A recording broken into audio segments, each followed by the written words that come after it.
said that when you go to Kemet school, you became more alert. You made wake up, your spirit wake up, and you became a more human being.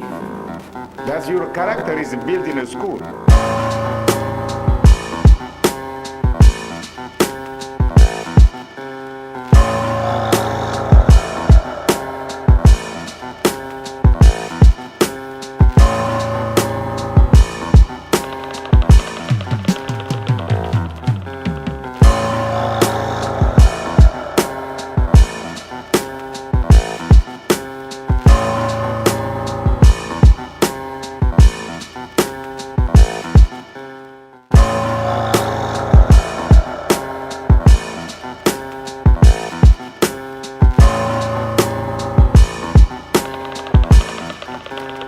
When you study what we call classical studies, we must know Medew Netcher.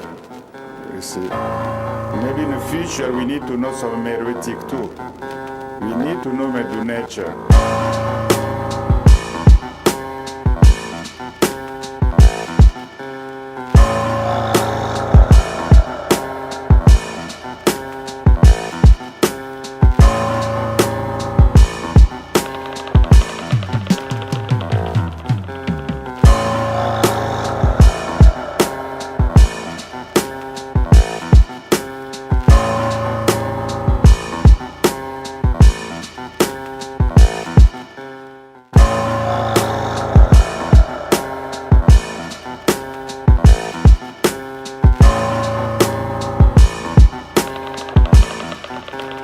So the most achievement in Kemet for me is education.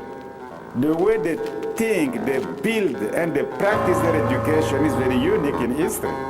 Without education, I believe there will be no Kemet.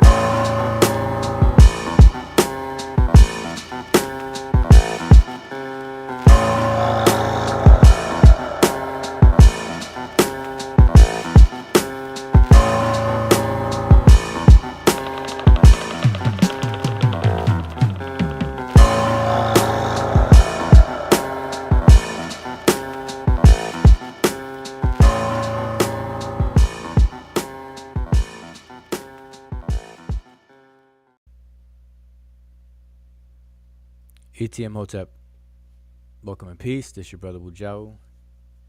You're tuned into the Sesh Mani Medew Netcher YouTube channel, aka the Sesh channel. So again, today is Tuesday, June 21st.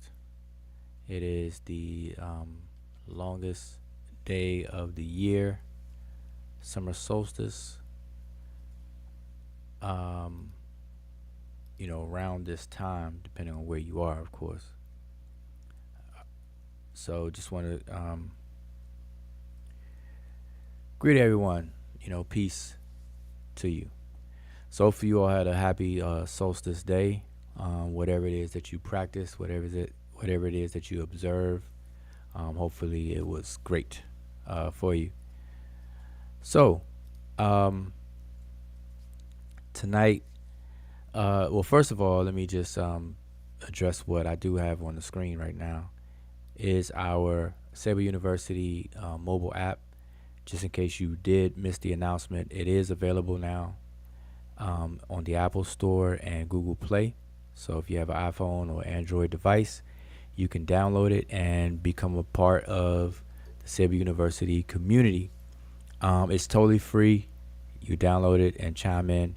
And the gist of Saber University, we created an educational learning environment where, we can progressively learn different things on various different topics and have fun doing it. So we just kind of take education and the learning process serious and devoid of the usual drama and things that you may see elsewhere. So it's just an alternative for those who want to, have one foot in on the side of educational environment and where we focus on, moving forward on various different topics.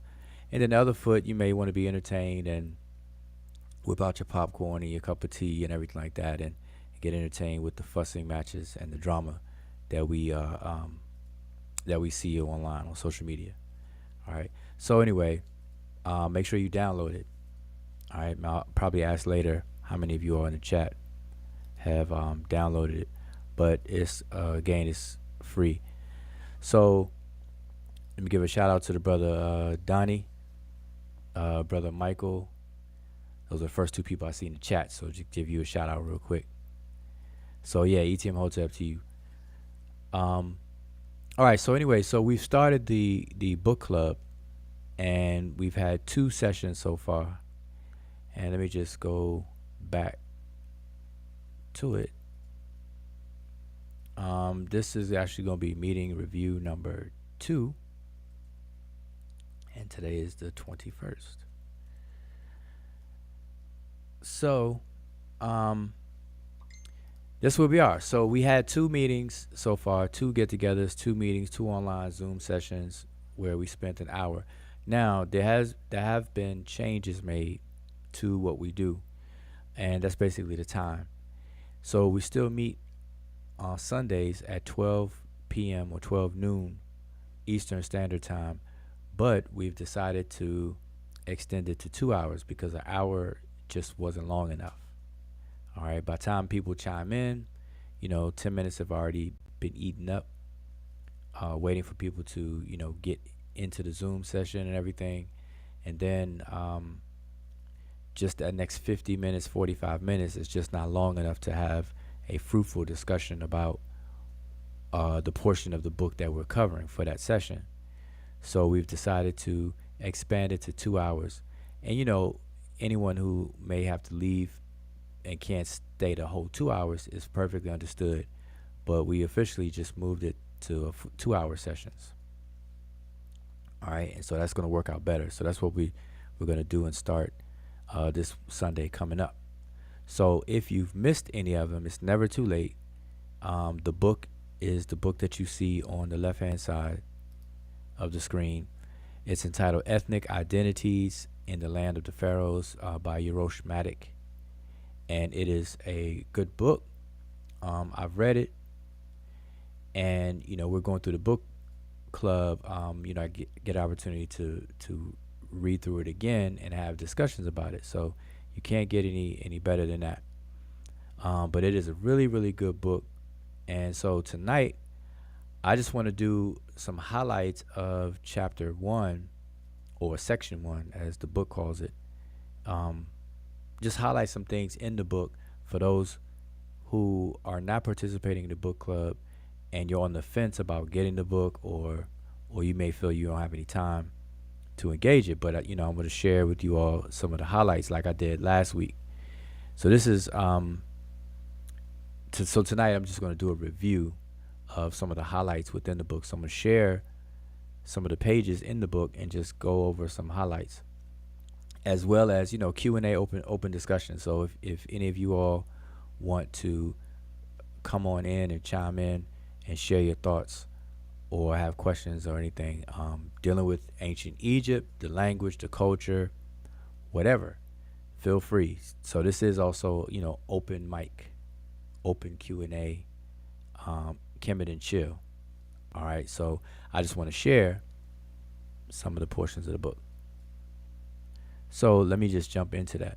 And I see peace to Brother Boom, peace to Sundiata, peace to you all. All right, and so let me just dive on in. As a matter of fact, I'm going to go ahead and pin the panel link. So, if anybody want to come on the panel, we can jumpstart that, kick that off right away. So, Son at Imiket, if you don't mind, if you can pin that. And Son at Imiket is in the building. I don't know if you have anything you wanted to introduce yourself. Hotep, Hotepu. Hopefully it can be heard clear enough.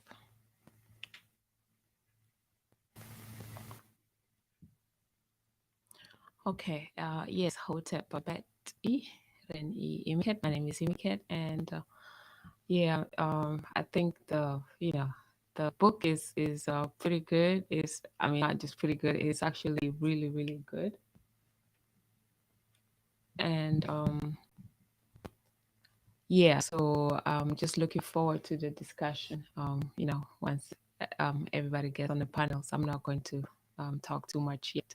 But yeah, just looking forward to people joining the panel. I put the panel link on the chat, so if you can pin it.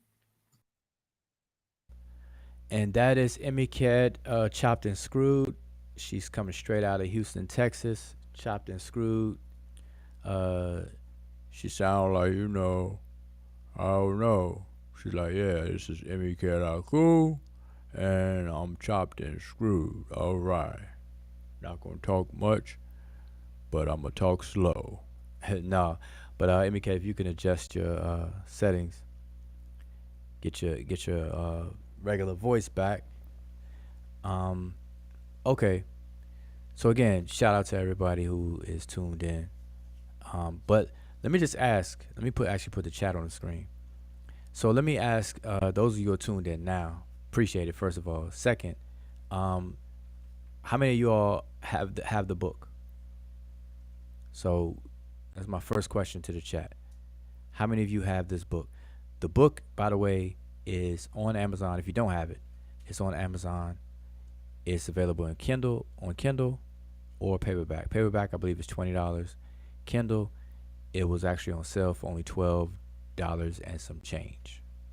So there's absolutely no excuse for anyone not to get this book.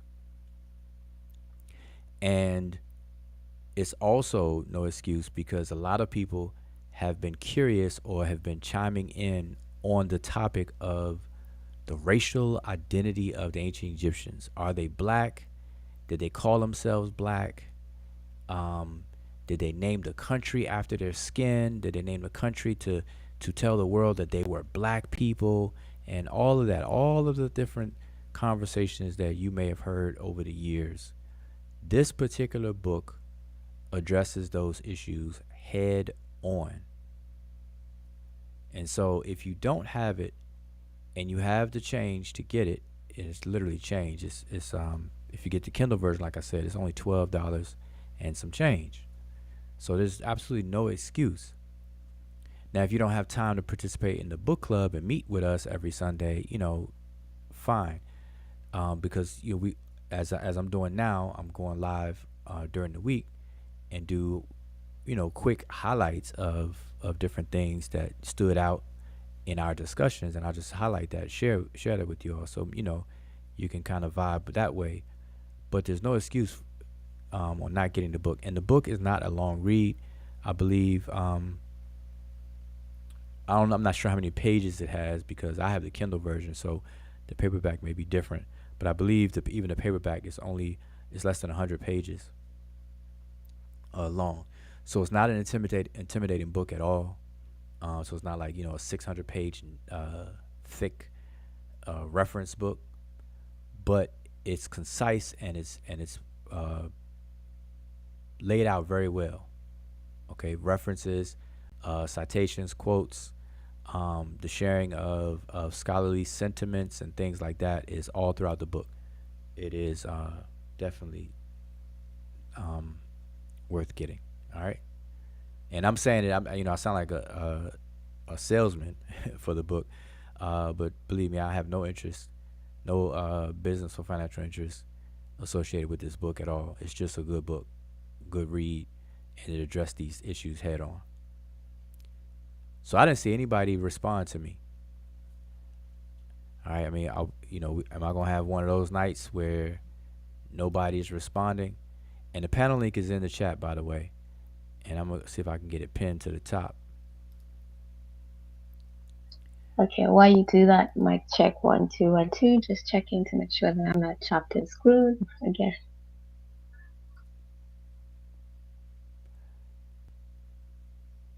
All right, see, we have the brother Dundada is in the building, and boom, I think I already shout you out. So again, my question is, how many of you in the chat have the book that you see on the screen? Ethnic Identities in the Land of the Pharaohs. How many of you have the book? And if you don't, it's okay. We're not shaming any, not trying to shame anybody. I'm just sharing the information, and Um, and when I say there's no excuse, I mean that though. There's no excuse. $12, 12.50, 12.61, whatever, on a Kindle, and you get it instantly. Can't beat that. Instant download. As soon as you pay for it, boop, push of a button, click, comes right into your Kindle device, and you can start reading. All right. So anyway, I'm gonna I guess just dive in. I guess I'll just be talking to myself tonight. Nobody wants to get on the panel, and people in the chat are definitely not even answering my question. People ask me questions, people DM me questions, email me questions, or sharing things and want me to address this and that. And I gotta say something about that too. The so-called conscious community is just it's I don't know, it's just wild. I call it a circus. It's wild. It's a circus in a lot of respects. It's you know it's attracting. A circus is about attracting people's attention and always having something going on to entertain the crowd. It's shaped like an oval or a circle, and they always have some kind of show going on somewhere where you can see some activities all the time. And that's how the conscious community is. Somebody's always live, somebody's always stirring the pot, somebody's always doing something. And then it'd be full of drama, all levels of it and everything. But I only say that I bring this up because I get emails and I get messages. Sometimes it's a lot. Sometimes it goes quiet a bit. But when I do get it, some of it is usually dealing with some kind of controversy, drama, uh, combat, or whatever the case is, and then people bring it to my attention and want me to jump into it. Want me to chime into it, and so I look at those things as I do. I try to look at everything in the form of teaching moments. If I feel that addressing something will benefit and move the record needle forward and get out of that scratched groove, then I'll chime in. Publicly. I'll go live and chime in, but sometimes I'll just address the person in a response. But then sometimes that's not really fair. I rather share it publicly so that way other people can learn as well, just like we all learn. So, but I'm saying this also, if anybody's intention is to get me into the fussing matches and the drama, just to add me to the list and just get me to add on to all of that stuff, you're in for a rude awakening. Don't you can miss me with that, or don't have that expectations, because that's not what I'm about. That's not what I advocate, and I'm actually against that. All right, I just see it as silly. I see it as detrimental. A lot of it, a lot of it is detrimental. I think it's actually setting us back. Some of these conversations I see is actually setting us back. It's stagnating us. It's retarding us. Where retard means to slow down or to hinder. And that's exactly what some of these conversations do. All right, and then it's the way that the conversations are take place. They definitely are detrimental. So I'm not for that. I don't come from that. I'm not cut from that cloth. So if that's anybody's expectation, then I'm gonna be a big disappointment for you. But I welcome it. You know what I'm saying? I do this as Q&A. The panel link is in the chat. Anybody can come on the panel, talk about anything, ask about anything. Well, we ask that it be somewhat remotely related to ancient Kemet, because that's what we focus on here on this channel and everything. But it's open, so we like we like the engagement and the conversation. So let me just see. Did anybody answer? I see Dundada said he's peace. He said he's just listening in. Brother Donnie said, what was the question? He stepped away. Okay, Donnie, I was just asking who in the chat already has this book, Ethnic Identities in the Land of the Pharaohs. Shout out to Brother Zane. Dandada said he doesn't have the book. I will leave that to y'all. I enjoy getting you and the panel's point of view. All right. Well, listen, Dandada, I strongly advise you not to leave it up to us. I mean, only, if this subject, if you are curious about the conversations that you may have heard online about the racial identity of the Egyptians and all that stuff, anything related to that, the blackness of the Egypt and everything, then I wouldn't advise you to leave it up to everybody and just get everybody else's point of view. I would advise you to engage it, get investigate it. This book that we're dealing with, that I'm sharing, is a good book because it addressed these issues head on. That's what the book is written for. So that's just my advice. Don't leave it up to everybody else. Boom is all good. Question. He says, I can't see some of the chats I'm posting, but I was saying I have the book. Okay. Yeah, I didn't see I see your comments. So boom, you have the book. That's good. Excellent. He has it on Adobe. Haven't read all of it. All right. Well, keep it up. Maybe you could share your thoughts. I don't know if you can come on the panel, or you could type in the chat. Share your thoughts on what you did read so far. All right, we got OG Gorilla Conman Silverback in the building. What a screen name. What a screen name. Peace to the chat. Boom says, I know YouTube blocks chats when cuss words, but I don't know why my chats weren't appearing. The chats were clean. Yeah, I don't see your chats being blocked or timed out or anything. So I'm not sure what that's about. Boom, because I see your chats. I see your comments. The Plasma Prophet, peace to you. All right. So anyway, let me I'm gonna share my screen and turn off this chat, and we're going to share a couple of things from the book.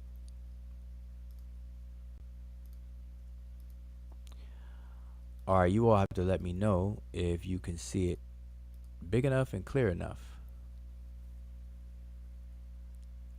Hopefully you can. Let me just take a peep on the YouTube side, see what it's looking like. Not quite sure if that's big enough, but it's gonna have to do. It's gonna have to do. All right. So let me go back to the beginning here, so I can go back up to the beginning. Actually, just do the table of contents, and we're gonna go to the beginning. All right. So here's the beginning, and like I said, I'm just doing a very quick flyby. I'm doing a drive-by on this section 1 or chapter 1. I believe the book calls it section 1. The introduction, really. Just give y'all some highlights. Now, I think I talked about a little bit of this last week when I first did this. But anyway, the book is called Ethnic Identities in the Land of the Pharaohs. It's written by Erosh Maddock. All right. He is a archaeologist out of Australia, I believe. This is Austrian Archaeological Institute. See there on the screen. And so the basic introduction, I could summarize the introduction for you all. The introduction is actually very good insofar as what he does. He gives a chronological timeline summary of ancient Egypt's genesis and its history. So, but he does it in a way where you can actually read this a couple of times and basically commit it to memory.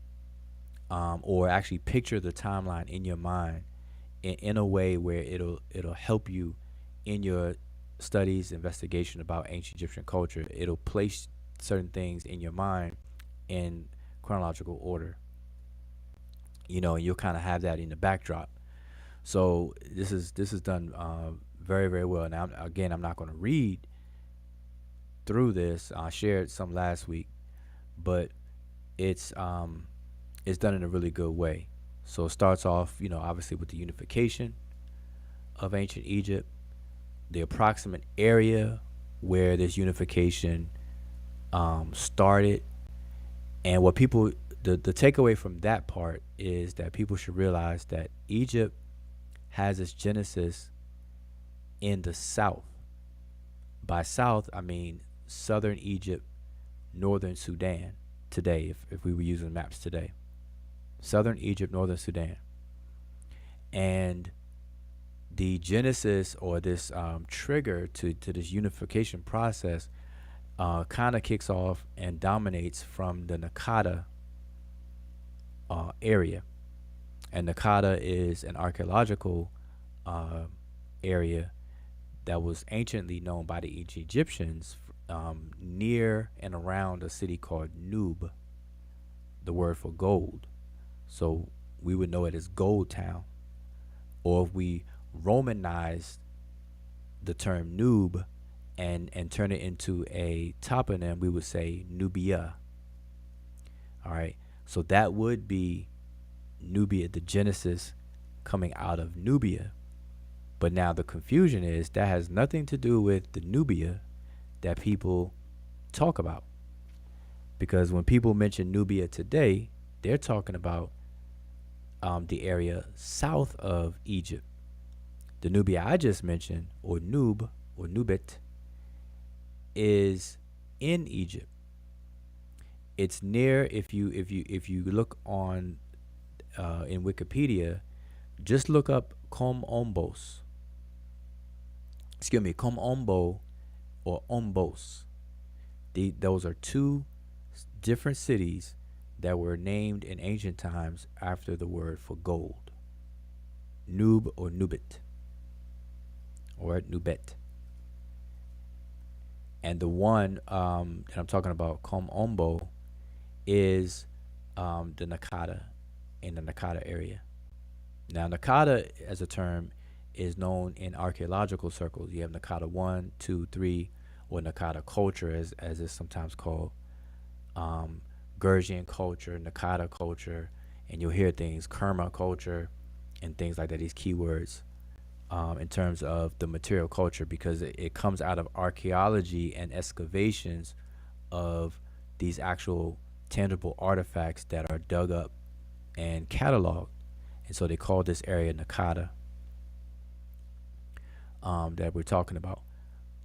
Okay, but anyway, so this is from there. So the unification went from Nakada in a northward direction, which was a longer territory to cover, and it also went in the south direction, but a much shorter territory to cover, and it was halted and didn't penetrate. I wouldn't say couldn't, but it didn't penetrate further south with that.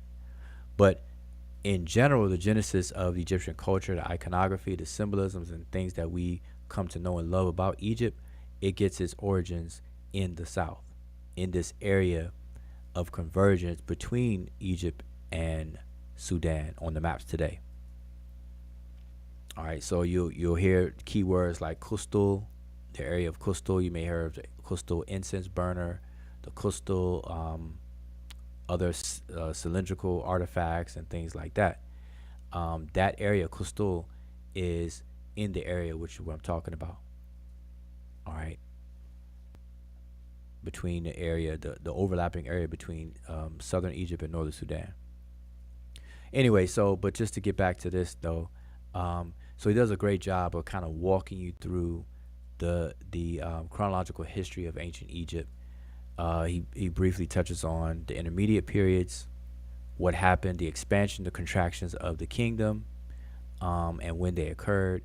All of that is in this first section.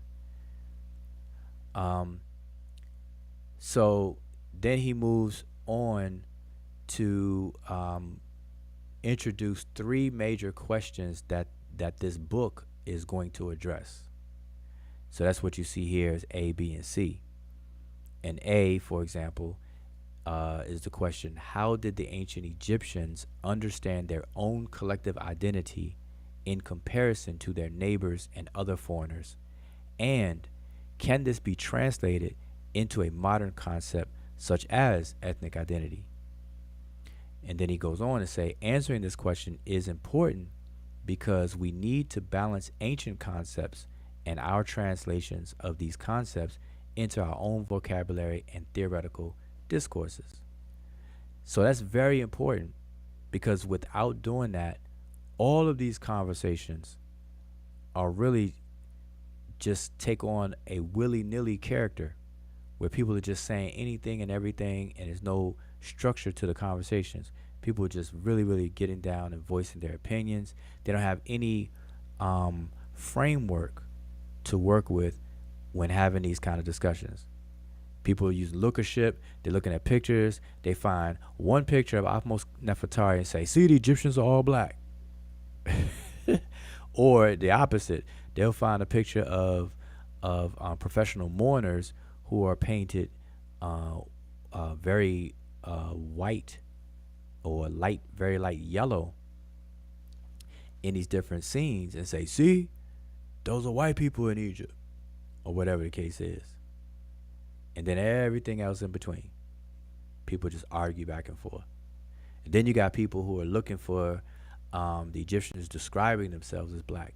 See, if I could find a description, if I could find somebody name or epithet or epitaph in their name as the word black Kim, then that proves that the Egyptians saw themselves as black and they did see race in ancient Egypt. You got all of that silliness going on with no direction.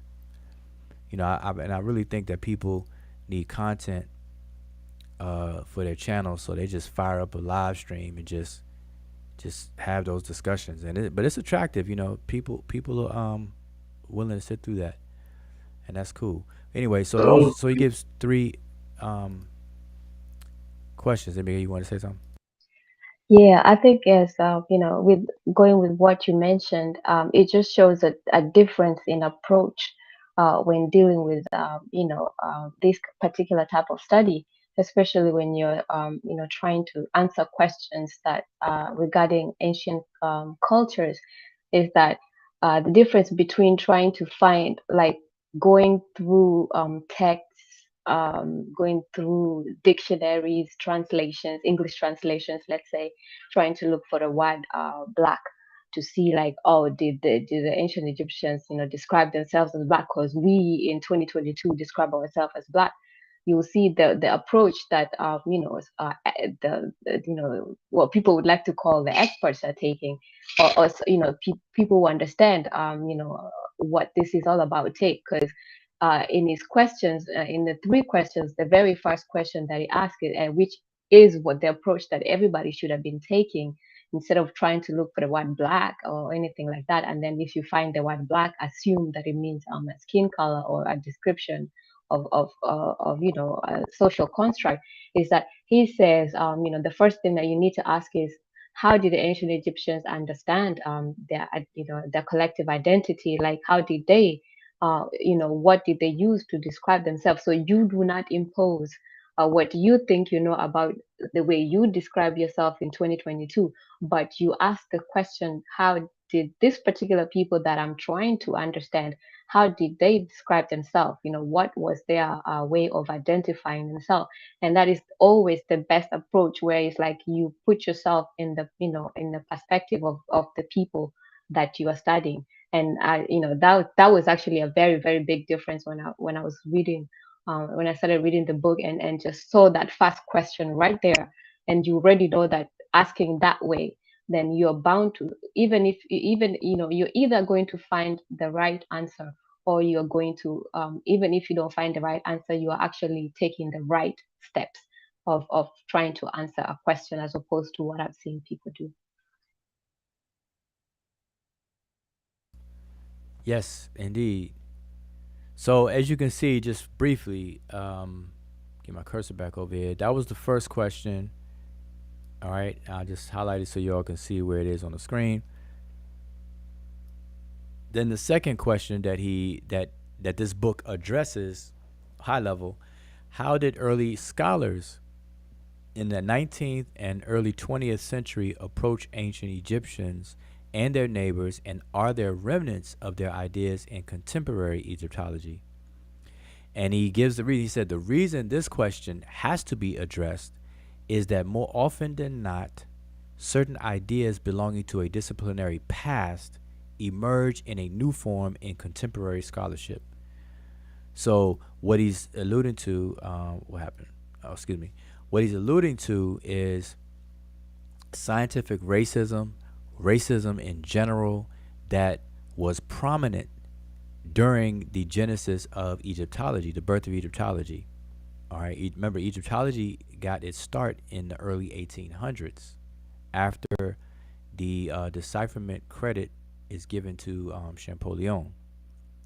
And those 18th century scholars, and spilling over into the early 1900s, they were a product of their day and time. And it was scientific racism, racism in general. Racism was prominent. And then they tried to justify it scientifically, giving birth to what people like to call scientific racism. All of that was going on. And so this question is very, very important, because we want to know, is that still occurring in today's scholarship? All right. And as you read this book, he's going to show you the answer is yes. All right. Not like it was in the past, but as he says here, he says, does it emerge in a new form in contemporary scholarship? And that answer is yes. And you'll see it as you read through the book. The third question, C, is how do modern scholars approach various groups inhabiting the Egyptian Nile Valley? Are contemporary discussions on ethnic identity useful in approaching ancient Egypt? So he's saying, is it even useful to deal with the ethnic identity issues when dealing with ancient Egypt? And so all of these things are addressed in the book, and more in this book. So if those three questions or anything related like that is of interest to you, then this book is definitely a must-have to get. And you may find that you agree with everything in the book, and or some things you agree, some things you disagree, or whatever. But if you have agreements or disagreements, let it be based in facts. Don't just agree just because things sound good, and don't disagree because it may go against your personal feelings and emotions or whatever the case is. Don't do that. That's not recommended. If you're gonna have an agreement or disagreement with any issues, with this book or any other books like this, let it be rooted in facts, a factual basis behind it, which means that you've done your investigations, you've done your due diligence, and you have a valid reason why you reject certain things or accept certain things. All right. Now that's my recommendation of how people should approach these when reading these books and things like that. All right. Don't do the silly appeal to authority or appeal to experts, because people are tossing those words around like it's water in these recent days. The experts, and I think people use that. I think people do that and use those trigger terms and things to cover their shortcomings and their lack of investigatory skills, or whatever the case is. Because people who deal with scholarship on a regular basis, they don't go to the extreme and point out all of those things. It's just a natural organic flow. Like, you defer to the authorities, you defer to the experts, but you don't appeal to authority, you don't appeal to experts and commit logical fallacies or go extremism with it. Because those who deal with academic issues and scholarly things on a regular basis, that everybody's fallible. That, the authority, experts, and professionals in any given field of study, they are less likely to make errors versus a person who's not studied, a person who's just um, enthusiastic about something and just what do you call it, um, in a very passing way study something or deal with something. Then yeah, if you had to weigh the two, of course, the chances of one making a mistake over the other, you can clearly see that. But everybody's fallible, and so you have to have some level of competency to discern if something is of interest to you. Yeah. So Yeah, and when you go over this book, specifically this book, and that's why it's definitely recommended, one, for anybody that's just found themselves discussing or asking questions like, Ujao or so and so tell me, were the ancient Egyptians black? If you find yourself in that particular discussion where you really need to know, or where you are actually trying to explain to people why you think they were black, what evidences you have they're black, trust me, uh, or they're not even black or whatever, this book is definitely for you. If you find yourself in that particular discussion on either side of the spectrum, this book is definitely for you.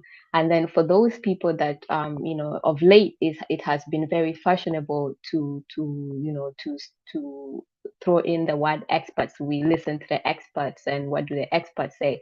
If you find yourself in that position where you feel that you only need to listen to or you need to listen to experts, but you don't need to have any input per se in your own deduction and things of that nature when it comes to a particular subject, this book is definitely for you, because within this book itself, especially we're going through the next chapter too, where you find experts with very giving their expert opinions that at this point in time it's not an expert opinion at all. It's just fallacious opinions.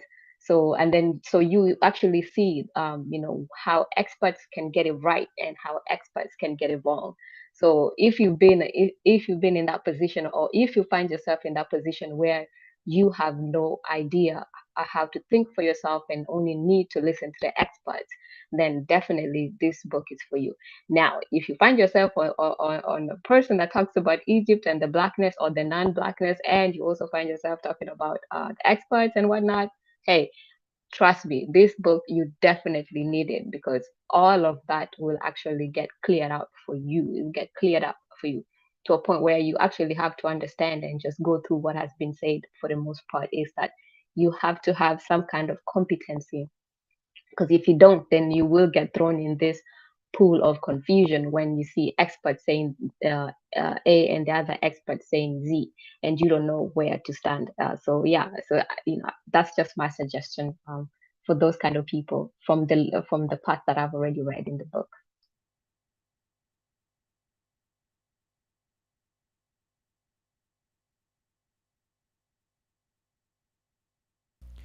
yeah, so I have on the screen a word that people should have heard quite a bit now, at least definitely coming from me. Anachronism, anachronistic, anachronism, and things like that. And so I just put the definition on the screen because I posted this on Facebook maybe a month ago now. Is and so I did it because I just want to remind people of what not to do. We do not want to commit instances of anachronism or anachronistically project our modern notions and concepts backwards on people of antiquity. That is something that we should not do, and should try our best not to do that. All right. But it's something that can easily be done, and it is actually done quite a bit, but it doesn't make it right to do, and we shouldn't do it. We should guard ourselves against that. And just as an example, as it relates to this topic, is we tend, listen, everybody, I don't care who you are, I don't care how famous you are, I don't care if you're loved or hated, I don't care if where you come from, what gender you are, etc. Any and everybody that fusses argues, kicks, screams, and fight about the racial makeup of the ancient Egyptians is setting us backwards. That is a detrimental pool of quicksand to get involved with. It's a black hole. It'll suck you in, and that's a wrap. Okay? Now, it's been argued for over 50 years now. The main point of reference that people like to do in the so-called conscious community is they'll point to Sheikh Anta Diop and Dr. Theophilo Benga, Dr. Diop and Dr. Benga, always pointing to the Cairo Symposium, the UNESCO Cairo Symposium of 1974, and the peopling of ancient Egypt, et cetera, et cetera. And so that is the point of reference that people like to use, and then they springboard from there and have these conversations about the ancient Egyptians being black, whether they're not black, sub-Saharan African or not, Mediterranean, North African, and all of these different conversations. But that's usually the point of reference and highlight that people use. So from 1974 and the build up to that till now, that's 50 plus years. And all of it, it ends up being a waste of time. Not to say that the questions that are asked, the valid questions within all of those conversations are not valid or worthy to ask. But when it gets to the point where we're 50 years plus afterwards and we're still arguing over those issues, when all of it is an example of anachronism. It's an example because the concept of race that we are familiar with today is a modern emergence from our society. Today's society has nothing to do with societies of old, of antiquity. Okay? It's a modern social construct, and social constructs are constructs that emerge from society, that take hold, and it shapes the views of society. And so our racial categories that we have today did not exist in times of antiquity, in ancient times. It did not exist. And so all of this is retrofitting and projecting backwards, which is a form of anachronism. So once we understand that kills it. Then we have to look at it totally different. We have to examine Egypt totally different. But I understand that that's hard to do because we have put our emotions into that type of conversation. We have put our identity in that type of conversation. Our feelings and everything. We ride hard for that conversation. But it's at the end of the day, and when the reality kicks in, it is it doesn't apply. It doesn't apply.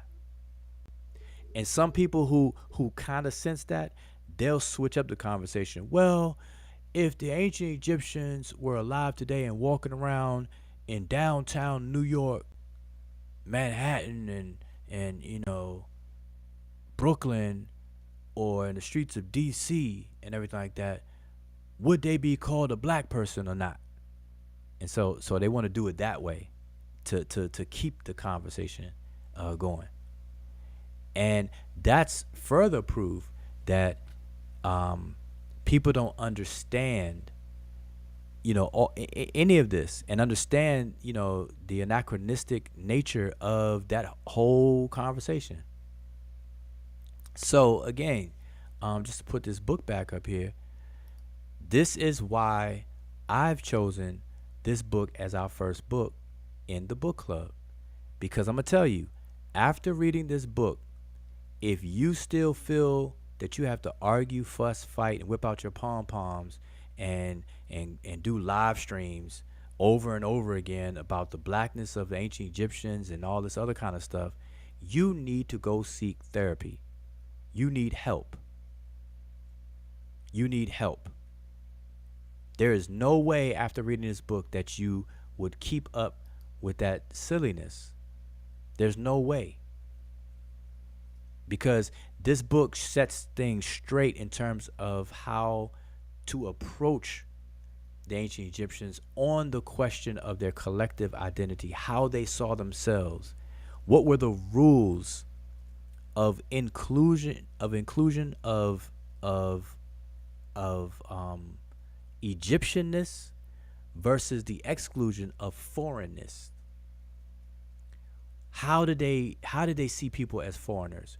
What was a foreigner to them? What was an Egyptian to them? What made a person an Egyptian or not to them? This book covers that. Was it based on skin color? Was it based on how we deal with things today, these racial classifications? No. And the book covers it. The book cites things, cites text, and the whole nine. This book right here that I'm showing. So again, I know I probably sound like a salesman for the book in the way I'm talking about it.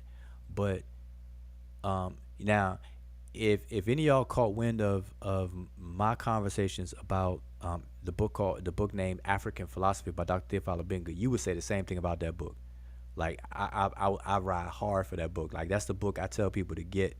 If you jumping into the space about ancient Egypt, that's a must-have book. African Philosophy by Dr. Theophilo Benga. Okay, that's another book that you will hear me talk about to death. All right, but anyway, this particular book for this particular question, Obenga's book is a very good, well-rounded book. It talks about many subject issues dealing with ancient Egypt. It is definitely a must-have. It's over 600 plus pages though, so you gotta brace yourself for that read. But this book on this question, this is it. Okay, this is it. So anyway, let me just share some more real quick. But I don't want to disengage the chat. So let me back up on the chat real quick. Now, mind you all, I see the brother Sean made an appearance. Peace to the brother Sean Desharab. Anybody else? The brother Bucksy, Robert Rand, peace. And that's all I see that came in new. So shout out to everybody who just dropping in.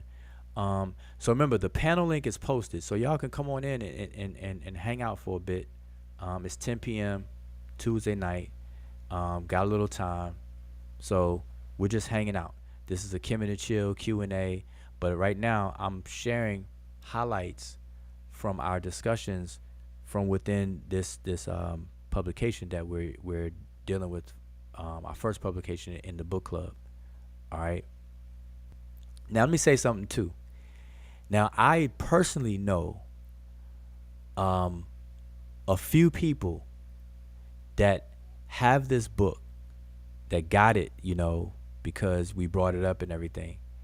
And some of these people have been against some of these ideas that you may hear me speak of, Asar Imhotep speak of, the brother Sanjeti speak of, and a few others, right?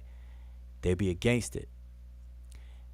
Now, this book, when you read this book, you would swear up and down that the author, his name is Yerosh Madik, you would swear up and down that he is a member of the Seshu, or that he is, he is down, like we paid him to do this or something. Like you would read it and be like, wait a minute, this is what Wujao and those guys been saying for years. Like, oh, they've been saying this. Oh, I heard this before. Oh, I heard this before. You're gonna see that a lot in this book. Now I'm not even highlighting. I haven't highlighted those particular things, because I want other people to recognize that. Like, I want you to read it with a fresh mind, and then you say to yourself, like, wait a minute, this whole section right here is stuff I heard before. These guys, this is stuff that they say, and blah blah blah. You will be able to see all of that yourself. But I'm gonna tell you, after you read this book, though, if you trying to bring the noise about the blackness of the ancient Egyptians and all the whole racial thing, I'm gonna help you. I'm gonna Google. I'm gonna get your address or your city, and I'm gonna Google a psychiatrist or a therapist in your area, and I'll mess around and help you pay for it, cause you will need help. That will be my recommendation, to go seek help, or get your money back from some whatever educational institution you attended. Cause man, I mean, you have to literally ride the short bus, and I'm just gonna say it like that. Um, It said, I stand by my word. Okay, boom. I still stand by my word. You are what your clan name is, regardless of skin color. That's the standard. That's the culture in general. Your clan name links you to your tribe, and that's what you are. See, boom. That's now.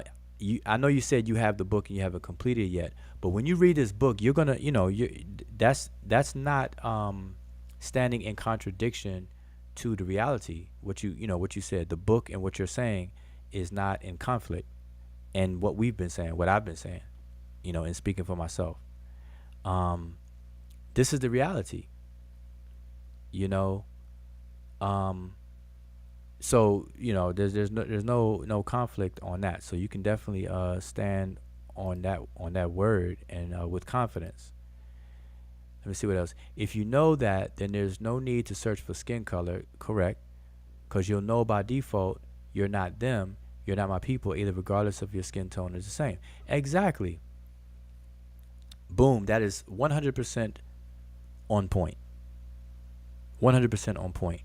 You can be of the same skin color.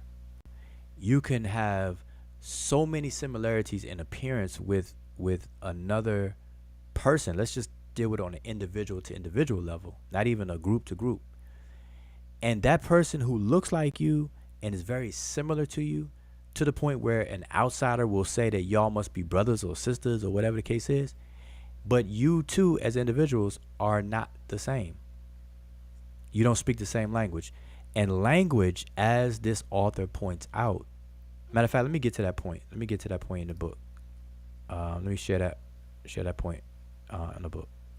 Actually, when you're looking for that part, I was gonna say with what Boom said and with what you said, is that and you've said this many many times, is the whole flat black thing, because you said like that the whole flat black thing messes up people in their head when they're trying to figure out themselves, and also when they're trying to figure out other people, and other cultures.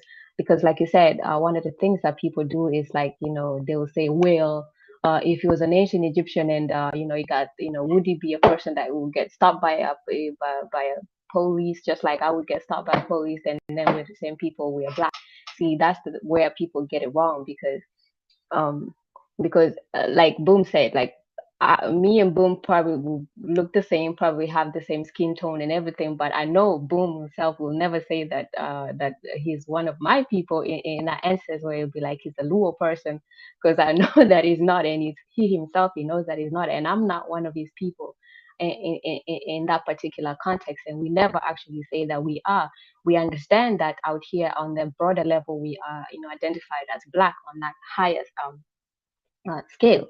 But Boom and I also understand that we are not the same type. We are not the same people, in the essence that I'm a Lua person, and he belongs to a whole different culture, and not just country, but culture itself.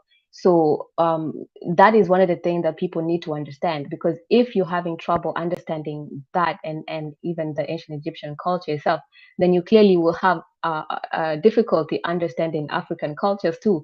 But you notice that people switch that when it comes to different cultures on the continent right now, because people will comfortably say that these people, these are the Maasai people, these are the Yoruba people, these are the Igbo people, these are the Akan people, these are the Zulu people.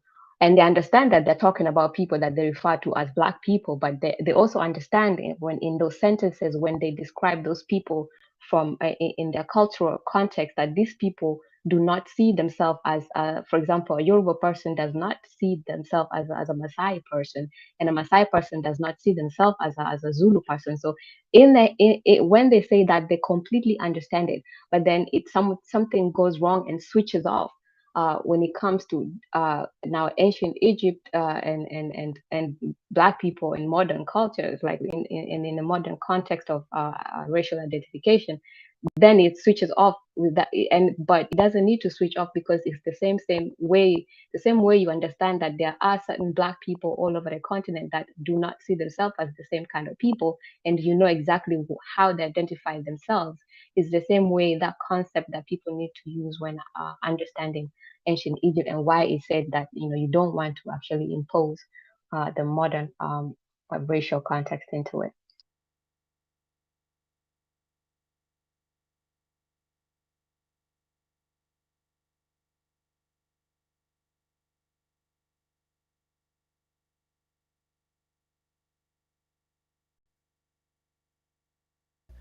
So, that being said, so boom, you're on point. As Emicat, you all have conferred even in the chat that I saw. Um, so what I had on the screen is where the author. This is section 3 of chapter 1 in the book, and I have it highlighted where it's entitled "Being Egyptian and Being Foreign: Over 3,000 Years of Ethnogenesis."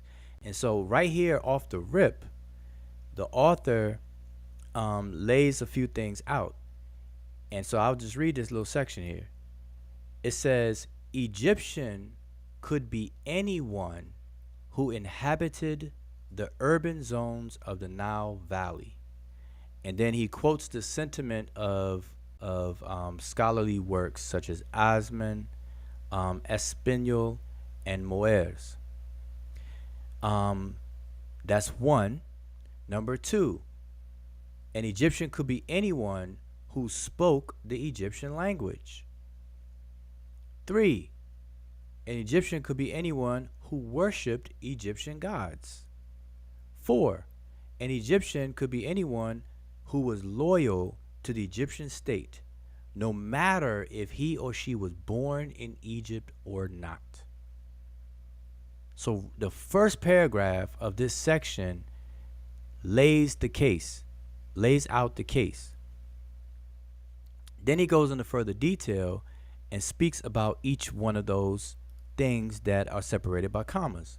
So where the language is concerned, non-Egyptians were considered by Egyptians to babble, and the same word was used for the braying of a donkey. Okay, and he says similarly, the ancient Greek word barbaros, a reduplicated onomatopoeia, originally described the incomprehensible speech of any foreign language, later to acquire the meaning of non-Greek. To continue, the Egyptian language was seen as one of the main criteria of Egyptianness since at least the beginning of the 2nd millennium BC, and even the Greek historian Herodotus writes that Egyptians are those who live downriver from Elephantine and drink the Nile water, and foreigners are those who do not speak their language. All right, y'all see that? This echoes what we have been saying on this channel, what I've been saying for years beyond us starting this channel, is that language is the key. It is the language that is the highest value of criteria for grouping you in this category versus that category. That is the reality to this very day. To this very day. If you don't speak my language, you are not of me. That is the running sentiment in the world to this very day. Okay?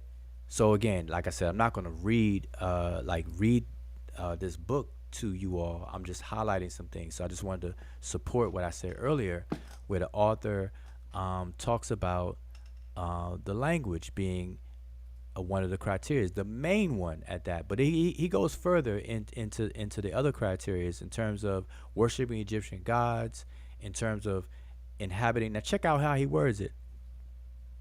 An Egyptian is anyone who inhabited the urban zones of the Nile Valley. Now, we know those urban zones to be what's called nomes. The ancient Egyptian word for nomes is sapat. There are generally 42 nomes. Okay? 22 in Upper Kemet and 20 in Lower Kemet. Or it may be reversed, because I always can't remember if it's 20 in the Lower Egypt and 22 in the North, or vice versa, or the other way around. But there's 42 in all, and all of those nomes are hugged up and close to the Nile River. All of them are in what's called the riparian zone. And so ancient Kemet, the word Kemet, and I'm not going to get into that argument. And that's another silly argument that people are making and try to hold on to. And it simply retards the community. It's a short bus conversation.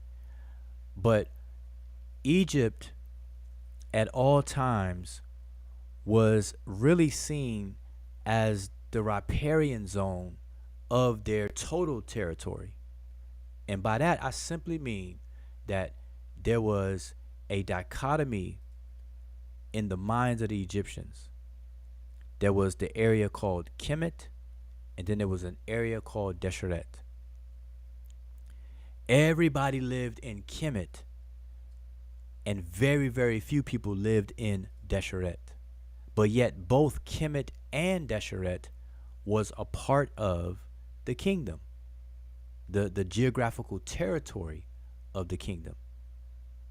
So when the kingdom as a whole, collective, was called Kemet, it was inspired by the place where they lived. The inner part, which is called Khanu, the interior, which is actually a name of ancient Egypt as well. Khanu, the interior. Idebwi, the two river banks, because that's where all the action took place. That's where people actually lived. So the name of the entire country being called Kemet in 11th dynasty, by the 11th dynasty, was inspired by where they lived in terms of their the totality of their geographical space. It was a reflection to having access to the Nile's water that cannot be refuted. And anybody who tries, I'm telling you, I'm going to sign you up for therapy in your area. Just tell me where you live at, give me your zip code, and I'm going to help you find a therapist, a mental therapist, to help you out. All right? But anyway, so that's that. But that's what he said, people who live in that area. But what's interesting is that he also covers the idea of Egyptianness and foreignness, and how that can be gained. It did not involve as a absolute static or litmus that you had to be born in ancient Egypt or your place of origin. Your place of origin was fluid in terms of the criteria needed, whether they saw you as an Egyptian or not. And he talks about that in detail. But like I said, I'm not going to read all of that to you. Let me see if I can find something. Let me see if I can find something. Okay. Let me point this out. Okay, I will read this part. So if y'all can see my cursor, I'm starting right here. He says, those who inhabited non-urban zones outside the Nile Valley are in, or foreign lands, did not speak Egyptian, did not worship Egyptian gods, and potentially threatened the Egyptian state were considered to be foreign. So that's the criteria for a foreigner. If you didn't speak the first of all, if you didn't live in the urban areas of the kingdom, you did not. Now, this wasn't a pick this or that. This was a list of things that made you a foreigner. So you didn't live in the urban areas of the kingdom, of the geographical territory. You did not speak the language. You did not worship the Egyptian gods, and you were potentially a threat to the Egyptian state. You were definitely considered foreign. All right. He says, now, of course, in different periods and contexts, these factors come in different constellations. Foreign lands were considered undesirable to die in by Egyptians because of the danger of not being properly buried. So let me explain this. Let me repeat it, and then let me explain this. He says foreign lands were considered undesirable to die in by the Egyptians because of the danger of not being properly buried. So let me give you all the context for that without reading this whole thing to you, and some things that he didn't mention in his book. In the minds of the ancient Egyptians, we have to also bear in mind the Egyptians' view of life after death, the afterlife. Okay? Now, to the Egyptians, and contrary to what some people believe today, they may have, gets too far into pseudoism and spooky stuff. The Egyptians understood that the afterlife, in reality now, was memory, was the fact that you survive after you die only in the minds of the living. If it's one person on the entire planet Earth that can remember your identity, not just the spelling of your name or how to pronounce your name, but your identity, which is what the word Ren means. The ancient Egyptian word Ren, that is often translated as name, it means more than just name in our modern concept of name. It represents your identity. The Ren is your identity. As long as your identity is saved in the mind or minds of anyone who is alive and walking the earth at any given point in time, you have an afterlife. You still exist. The moment that no one who's living remembers your identity, you cease to exist. That is some basic, straightforward logic. No one will be aware of you. It's like you never existed if no one ever remembers you. No different than anything that is beyond and outside of anybody's perception and conscious awareness. It just doesn't exist until it enters the spheres of consciousness or perception. So the whole point about having an afterlife was to try your best to ensure that somebody who is alive will perpetually remember you. Now, back to the statement.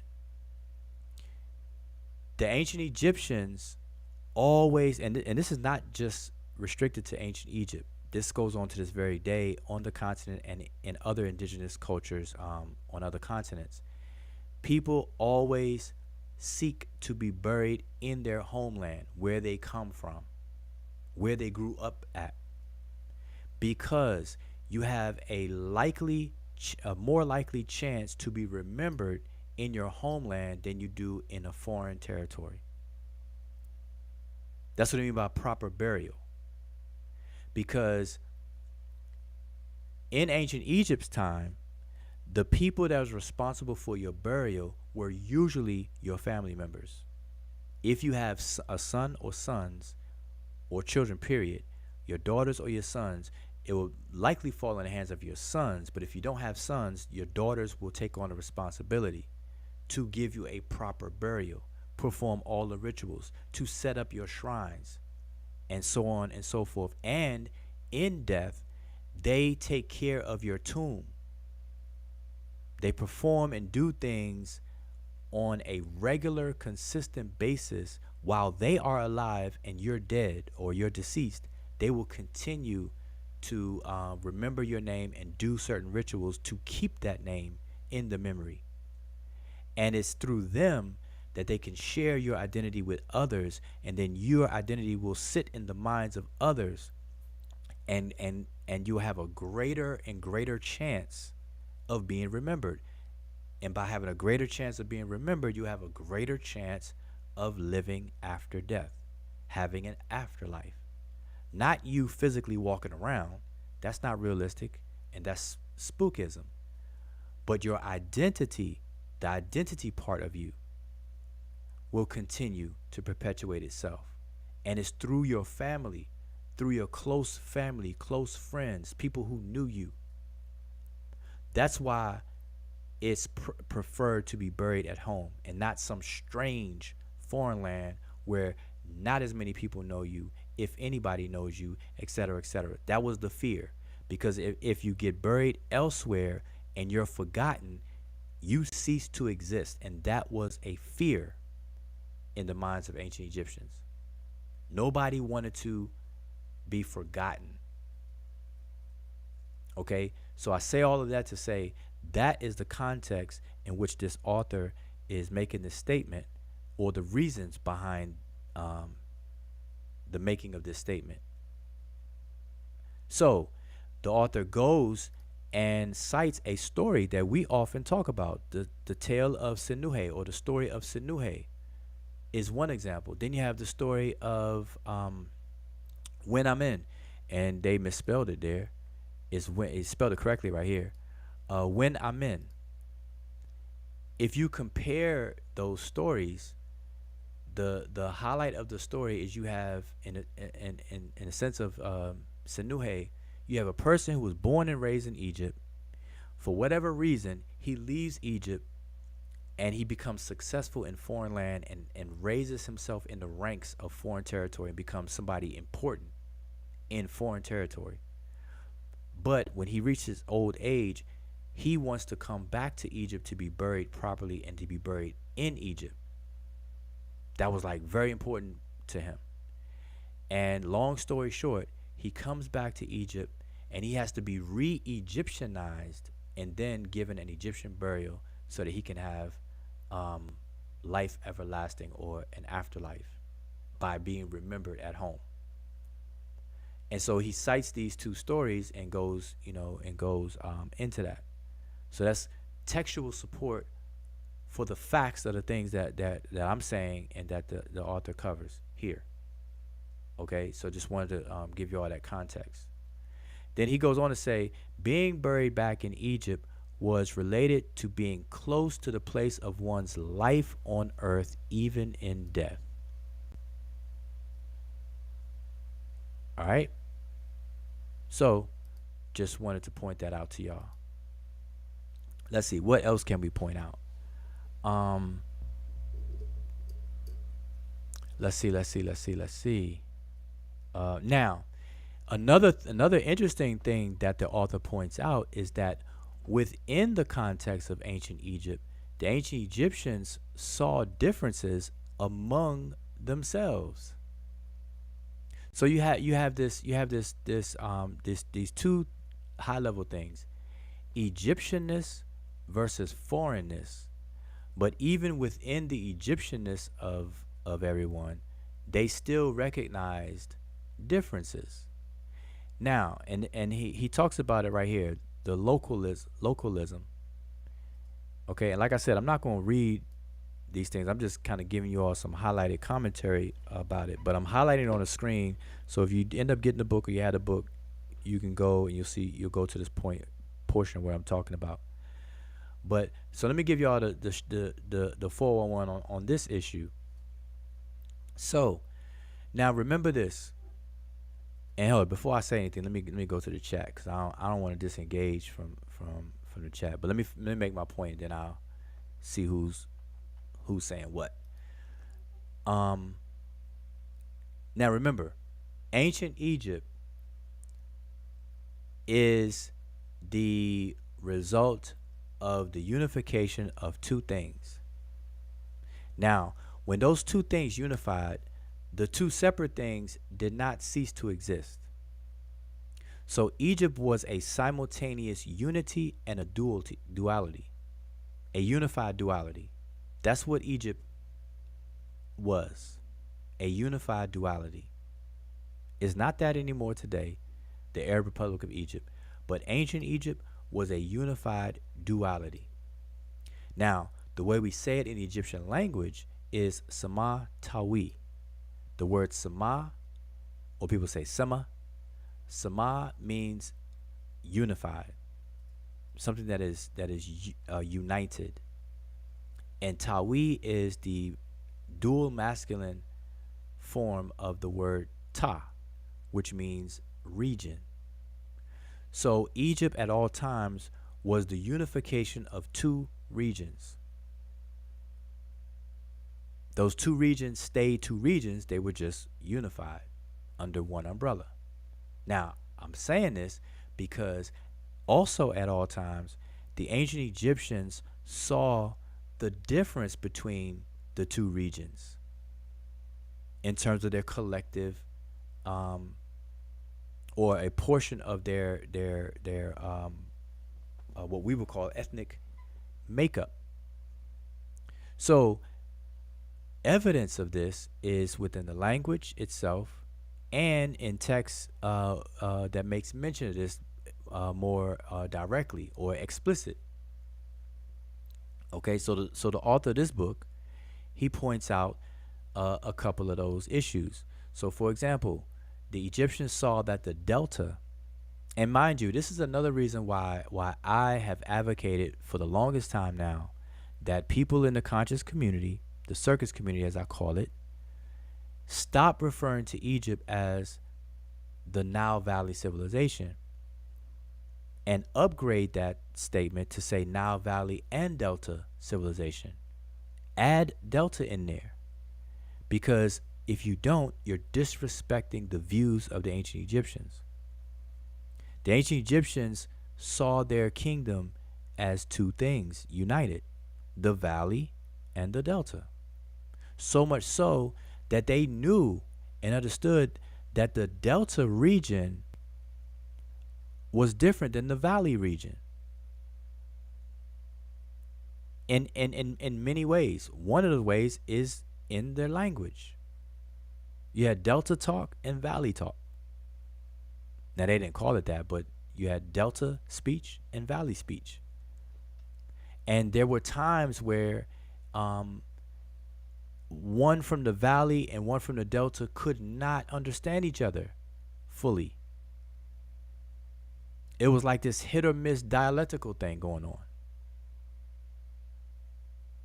Okay, and Egyptians say so in text, and so this author points out. So let me find it here. So for example, he says here, there is evidence that the inhabitants of the Nile Valley considered the population of the Delta to be as different from the population of Upper Egypt as an Egyptian is different from someone from the Levant.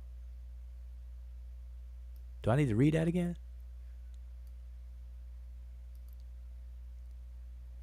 From the Delta, and you know the Delta is Lower Egypt.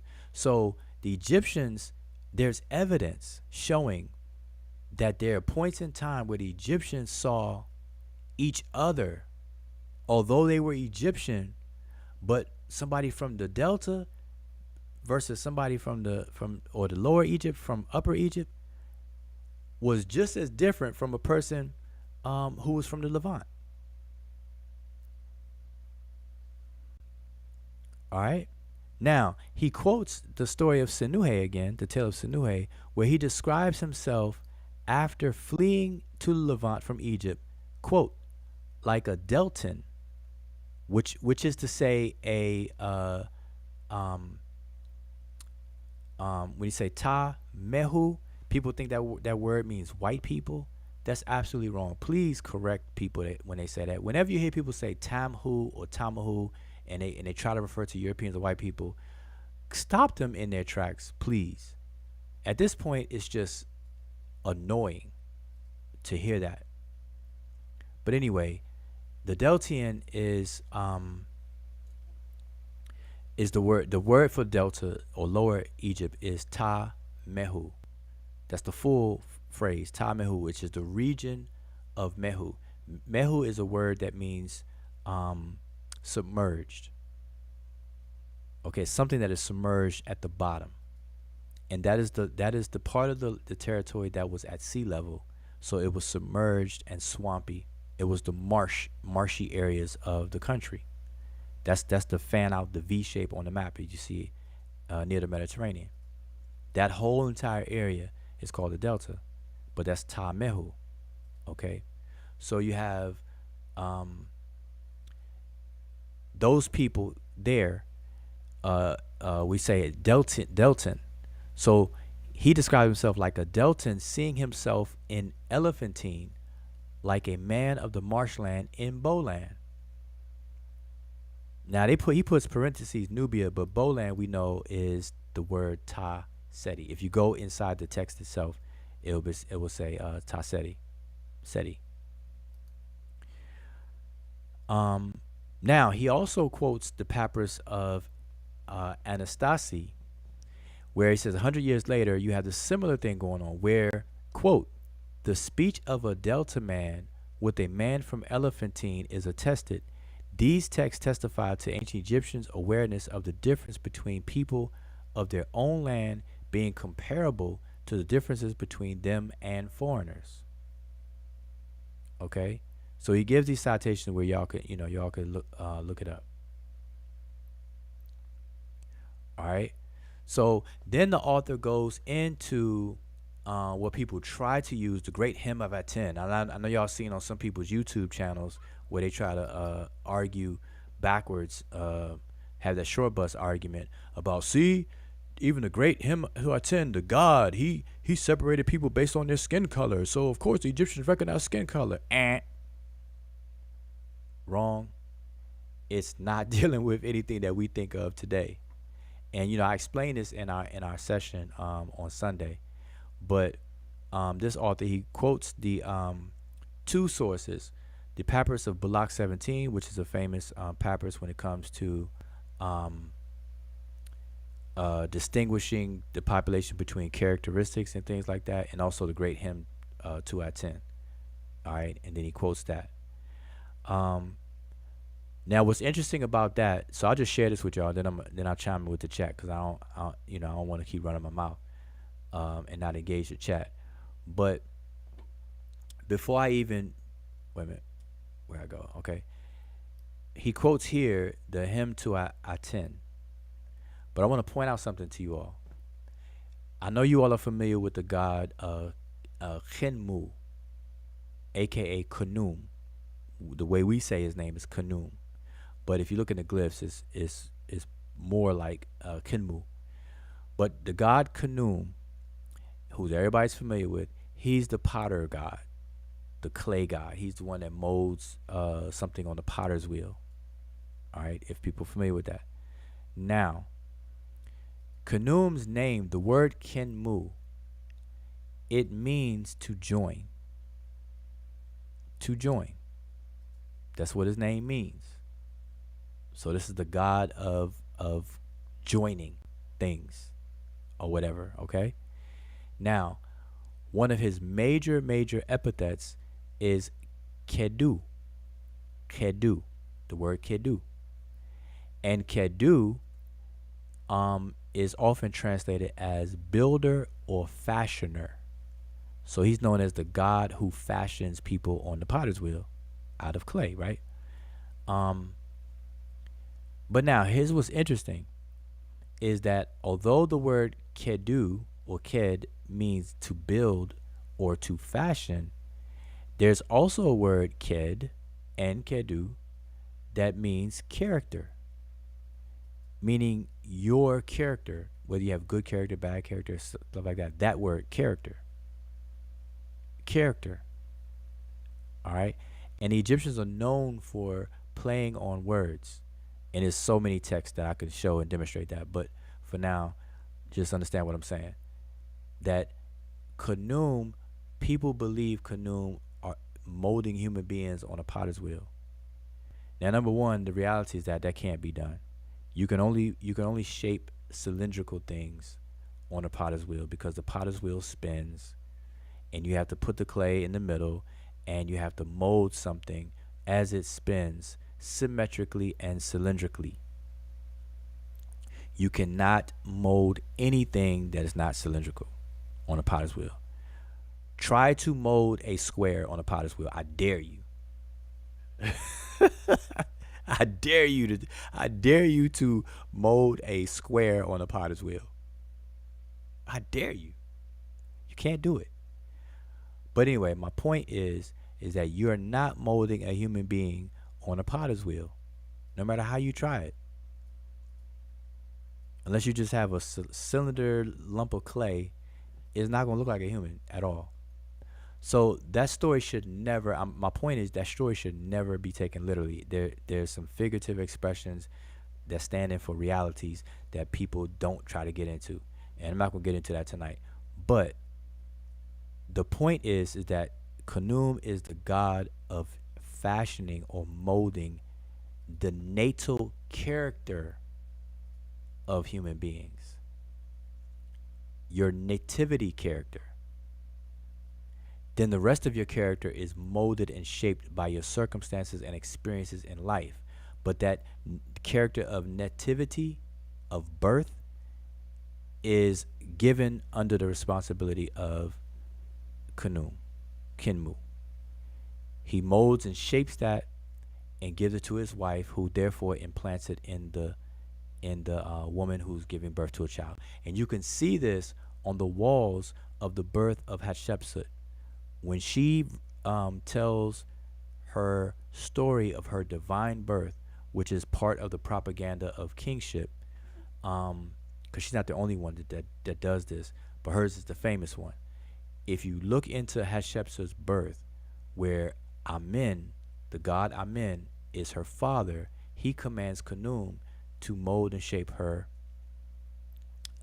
Kat and Ka on the potter's wheel. Khnum then gives it to his wife, who therefore gives it to Hatshepsut's mother. She's led to the birthing stations, and she gives birth to Hatshepsut, and then they present Hatshepsut over to Amen. And Amen crowns her and blesses her and the whole thing, and then she's given kingship. That's the short and skinny of the story. But I'm saying all of this to say that you got to understand all these different aspects of the culture when you're reading various different texts. See, these texts, people should not treat these texts like the Bible, where you could just pick a verse out of nowhere, just throw the Bible in the air, wherever it lands, just pick that verse, and then just have a whole early Sunday church service on that one verse that you just randomly pick. It doesn't work that way. All of these things are interwoven into the minds and culture of the Egyptians themselves. So you have to piece this, you have to understand how all these things go together. But anyway, the section that I have highlighted on the screen, which is the hymn to Aten, when it speaks about the tongues being separate, which causes a separation in speech, and then their nature, which is the word character, which is the word ked. This word right here, ked sin. Sin is a third person plural pronoun. So it's their character or their nature. The word they, their. Okay? Their nature. And when it says as well, their skins, in them sin, their skins are distinguished, we have to understand this, that the word in them, although it's often translated as skin, it, just like I said, name is often translated, Ren is often translated as name, but it's more than that. It's the identity encapsulated in a name. Well, the word inim, we translate it as skin, but it's the surface of something, which is the surface of human beings happens to be our skin.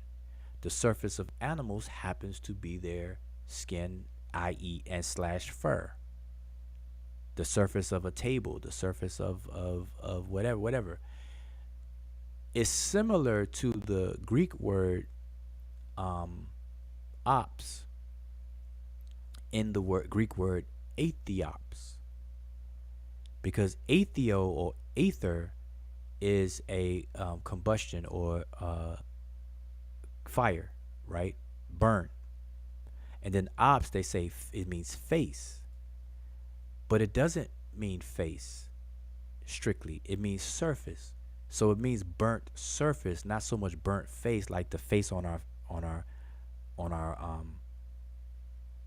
on our head.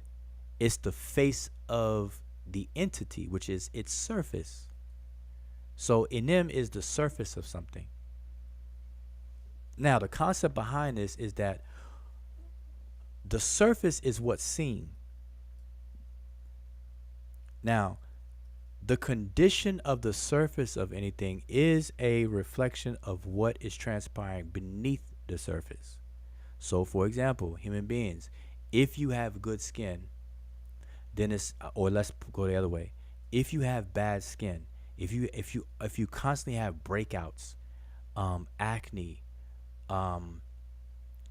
skin, blemishes and things all over your body or whatever, that is a likely indication that something is not balanced within your body. Hormonal acne. See, acne is really hormonal acne. So the imbalancement of hormones can cause acne. Eczema, rashes, skin irritations and things like that. Those are clues. Those are outward expressions of something not being quite right within. So the surface of anything is usually an indicator of the beneath the surface characteristic. So the kedu or ked and the inim, they work hand in hand.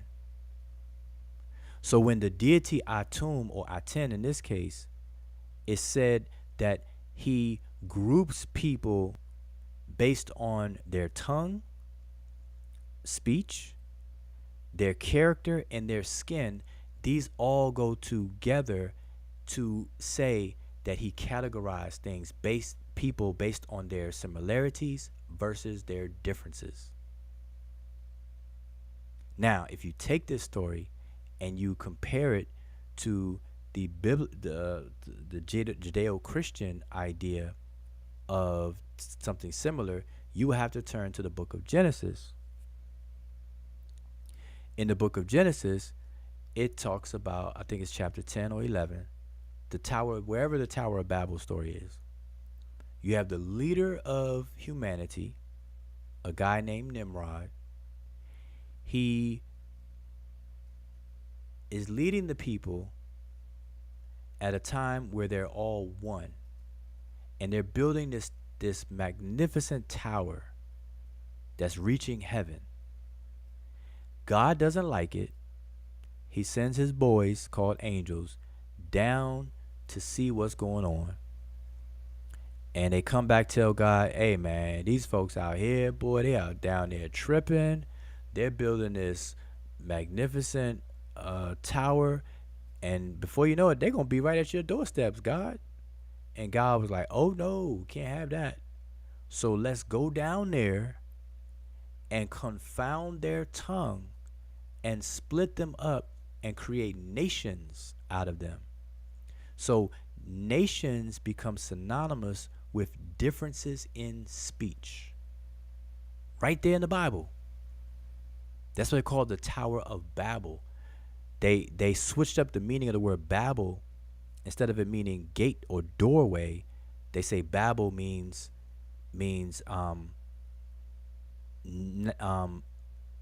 misunderstood speech.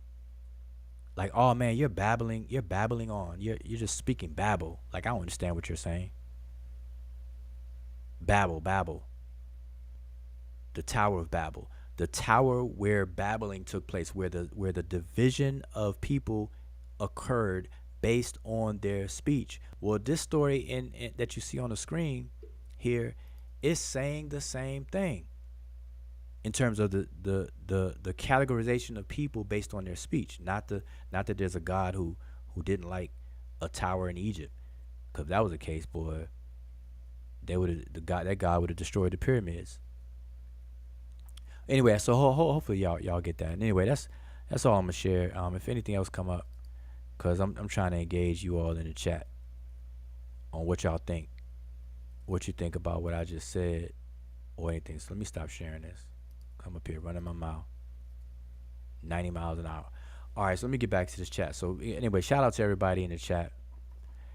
And again, I'm telling you, I'm not for that short bus conversation. So y'all, if y'all are attracted to that, hey, whatever floats your boat. I'm not gonna shame you or judge you. Just don't bring that in my space.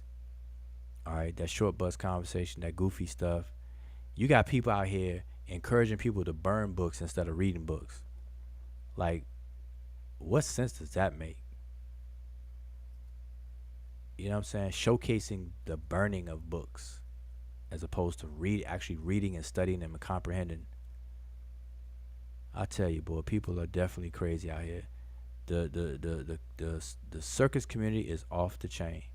All right, let me back up. Let me see, where was I at? Okay, so Bucksy's in the house. But boom, he says, I'm neither Luo, ancient Egyptian, Yoruba, etc. For that to happen, I have to discard my name. You lose your name, you lose your identity. Forget your skin tone, for whomever it may concern. Yeah, boom, you're on point. Your name is your identity. The word Ren is identity. It's not just the name or the form, the shape. All right, so that's cool. That's good. You said if you're still holding on to an English clan name, you're English.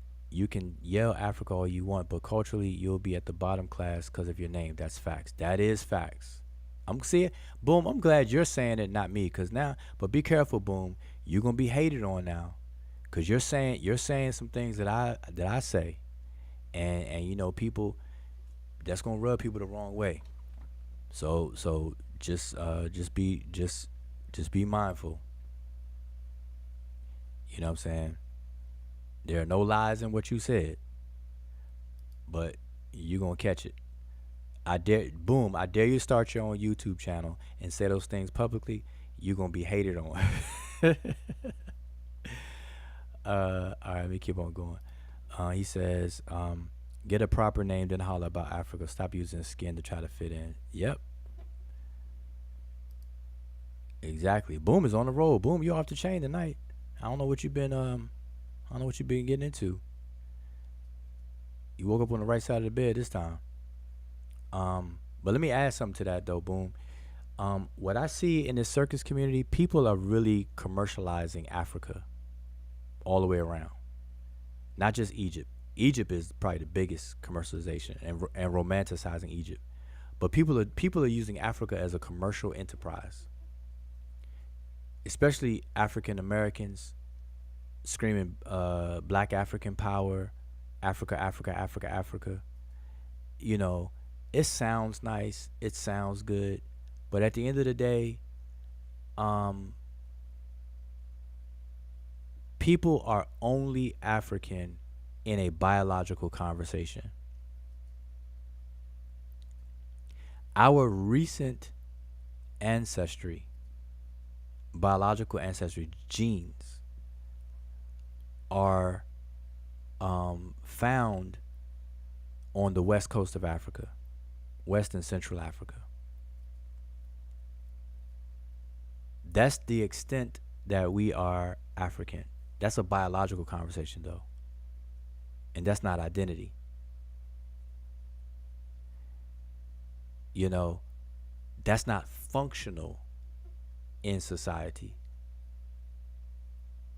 So what's functional are other things. And so people don't speak an African language, but yet they Africa you to death. They don't know where they're from exactly, what any detail, but they'll Africa you to death. And we're really the only ones who have crystallized Africa as Africa and conceptualized the African.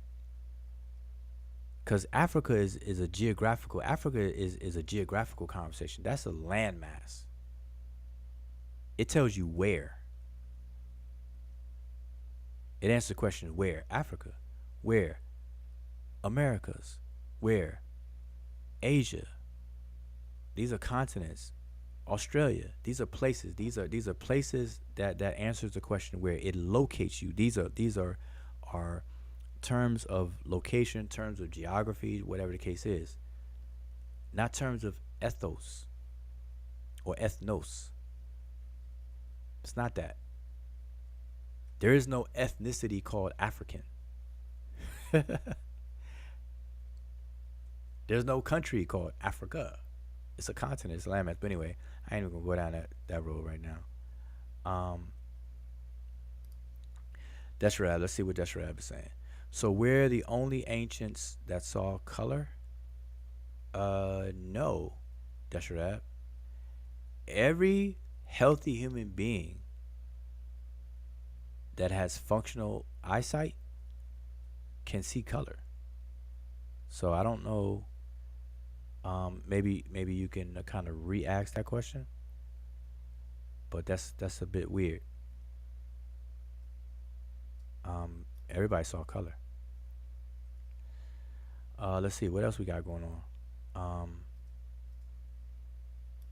So Boom continues and says, when the enslavers took away your name, they took away your cultural identity. No doubt. Yep, that's true. And that's why they did it. That easier to fix so you can fit right back in. Way easier than trying to figure out a stranger's skin tone. Yeah. Your name is a major anchor into your identity. Name and identity are synonymous when you walk backwards in time. The word Ren, like I said, it means identity. The ID. We say name.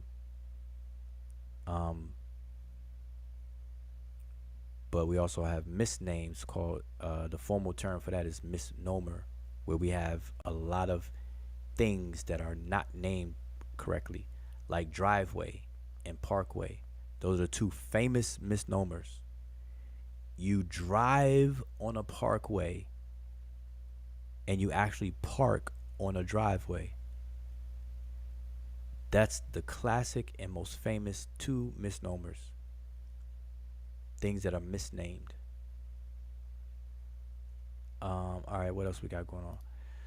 So, were the Greeks the only ones who saw color? No, Desharab, again, I know I'm walking down the chat. Everybody who has eyes can see color. So that I don't, so that's not a factor there. Everybody who has eyes see color. It's not about what people see. And see, this is what people got to understand, that color terminology is used, but it's really about categorizing.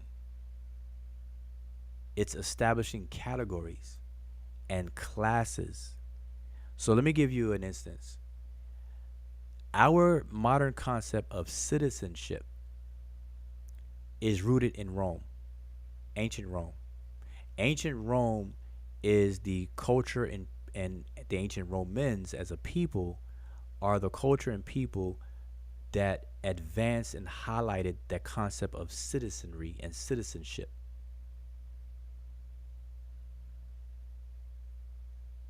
Okay, these are categorical endeavors. So color terms are used, but it's really about categorizing people. So our modern social construct of race, we use color terms, two of them, white and black, for the two extremes of the social hierarchy. White being at the top, black being at the bottom. They're categories. They're not color, even though they're color terms. White is a color term, black is a color term, but it's not used for their color denotation. It's used, but it's applied to categories. You could just change it to level 1, level 5. Call it something different. Doesn't matter. What else we got? He says the contention is over color, not ethnicities. Um, Again, if the contention is over color, that's why I said it's retarded. It's a short bus contention. That's just stupid. All right, because nobody's white, nobody's black in terms of literal color. That's right. Why can't we keep it simple? Kemet means black, and so we're the vast majority of, and so were, I guess he means were, so were the vast majority of the Kemetiu. No, see, that's what I'm saying. See, that's right. With all due respect, brother, this is not as simple as that. That's why I proposed this book. You cannot microwave this. If you want to stay stuck on that and you say it's simple, then hey, whatever floats your boat. I'm not going to argue. You have to have the Egyptians being black and all this and other kind of stuff. Do you? That's fine. But it's not simple. That's retarded. All right? The Kemetiu, or the ancient Egyptians, were not black. Black and blackness is a product of 16th century society. It's a modern social construct. For the life of me, I don't know why people cannot get that in their head. The racial classification of white did not exist prior to 1681.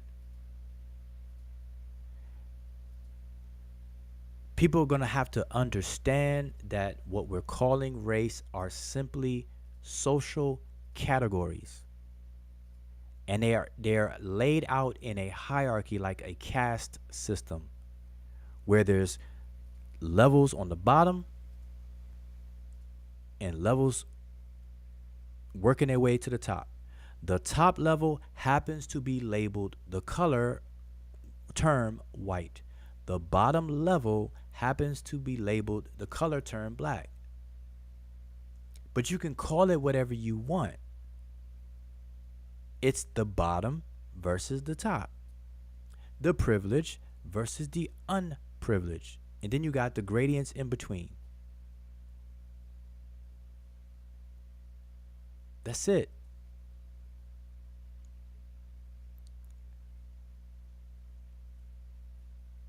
The ancient, and in fact, the ancient Egyptians would never see themselves. There's nothing in Egyptian text anywhere that would indicate the Egyptians seeing themselves as the bottom caste of society. If anybody in this chat believes that, then listen, run as fast as you can away from this channel, away from me, because that's like you are absolutely out of your mind. The Egyptians saw themselves as the all that and a bag of chips society.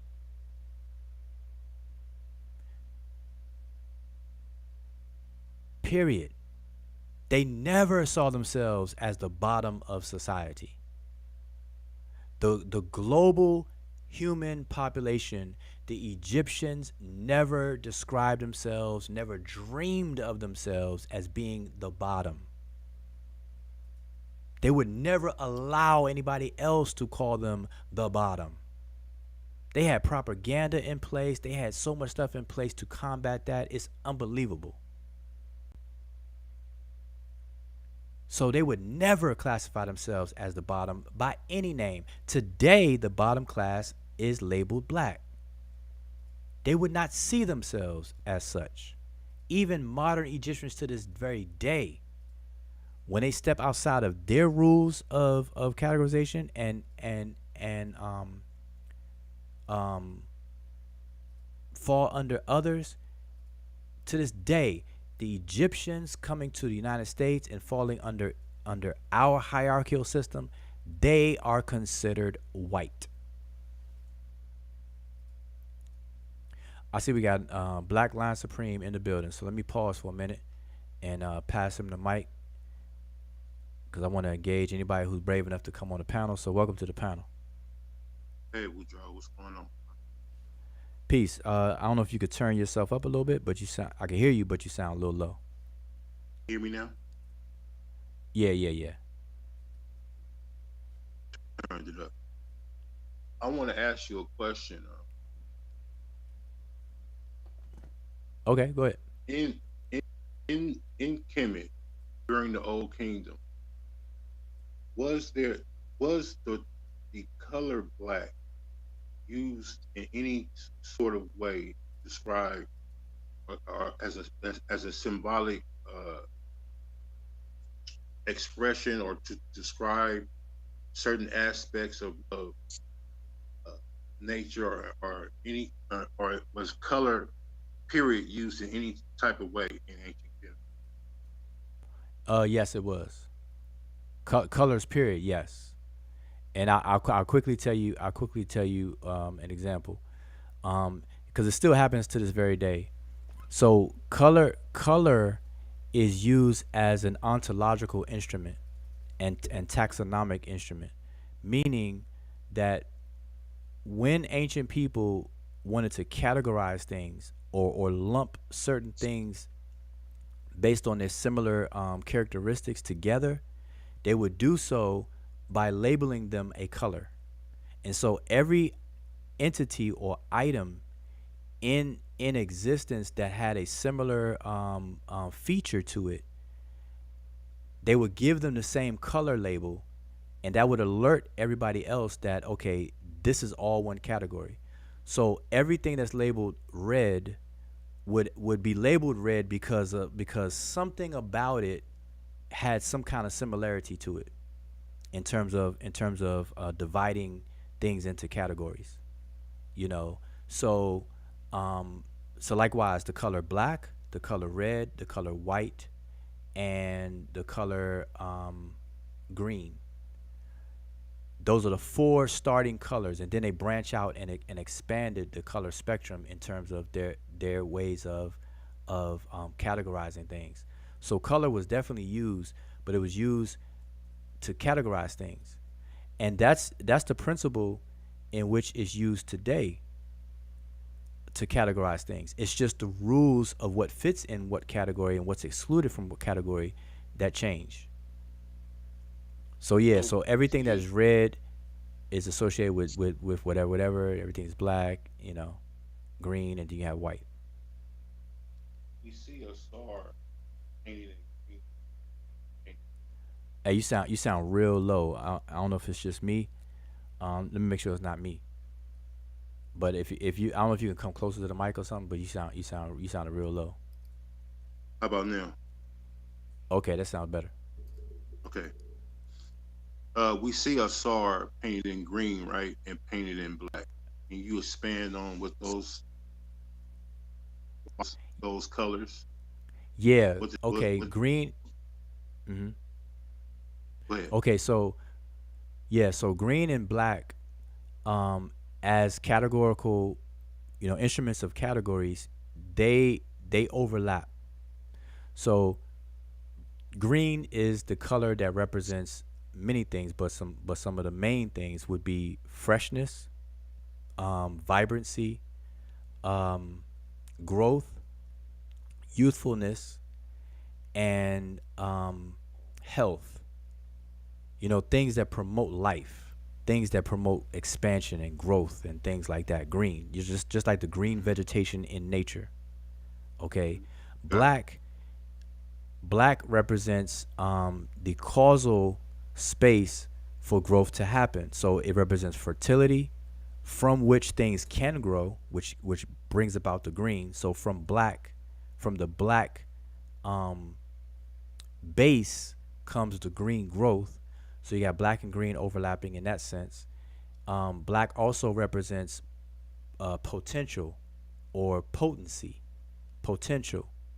um, it represents rejuvenation, because it's in blackness that things tend to heal and rejuvenate to emerge when it comes out of that blackness. Hence, at nighttime when we go to sleep, our bodies heal, our cells repair. Um, in darkness, the vegetation, the flowers that bloom and open up. When the sun goes down, the flowers close up, they shrink, Hmm. they bend over. But when the sun comes back out, they enliven themselves, they get vibrant again and stuff like that. So darkness and blackness represent those aspects, which is the underlying foundation for growth to even happen. And also, with blackness comes the um, the supply of life giving forces, meaning water. So water and blackness has an interesting relationship, because um, whenever it rained, like before it rains, the sky gets dark. Not just because the clouds block the sun, but the clouds themselves get dark. So we know the white clouds. I forgot what they're called. Cumulus clouds. Those cumulus clouds that are fluffy and white, they get dense and dark and real dark. Then the rain dumps out of them. So blackness was seen as a foregoer of life giving substances.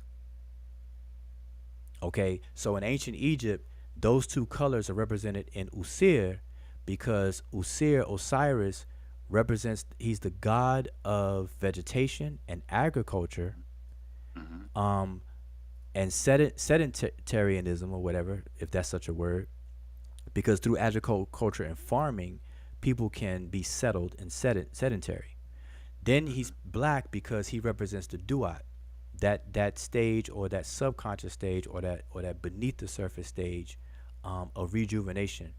And so that gets into his resurrection, so-called resurrection, and reassembling storyline and the mythos around that, where he's Right. reassembled So, and stuff like that. so the black would be symbolic of the underworld, which would be what we would call death today.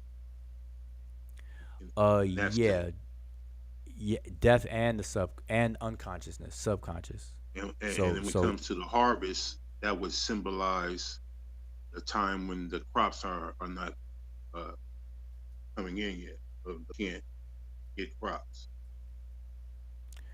you said the harvest. The harvest is when you Yeah, when it actually comes to you the actually. harvest, when it comes to the harvest, Mhm. his green color means the fertile time when it's time to harvest what you have planted in the Yeah. ground, Hmm. and the black represents the time when you can't, when the months when it's Um. not.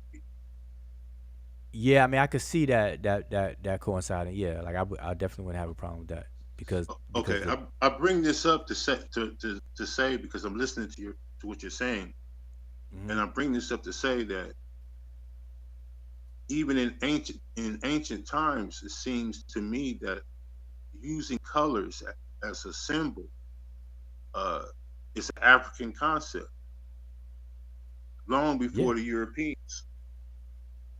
Yeah. So, and also we do see on the walls the people of Kemet painting uh, different people from different lands in different colors. Yeah, Yeah. and actually we see them painting themselves in a color. So So to let me. Oh, good. so so so since the roots of using colors as symbolic symbolically, isn't that doesn't that mean that the Europeans pretty much co-opt the idea from us and just remixed it into what they wanted to use colors for? No. So let me elaborate though. Um, when we say Africans use colors, so the use of colors to categorize things is as old as humans are old. And because humanity's birth is on the continent of Africa as Africans, then by default it would be the oldest. So we can't say that Europeans co-opted it. It's just that's a human thing. So that's like saying Europeans co-opted eating. Eating food. All humans have to eat. All humans Yes, do but do. all humans don't have to use colors to as symbolically. That's not a necessity. Yeah, that's not a that's a necessity And for and well and that's go ahead. I understand your position on we all come. And I agree that I agree with the out of Africa theory 100%. So I understand what you're saying. But there was a time when our people created and they left their African culture behind and began a new culture. The DNA in them mutated, they changed in appearances, and they started a whole new culture until you get to what we call today European. Now, at this particular time, these people that developed into Europeans had a long history of knowing in African culture.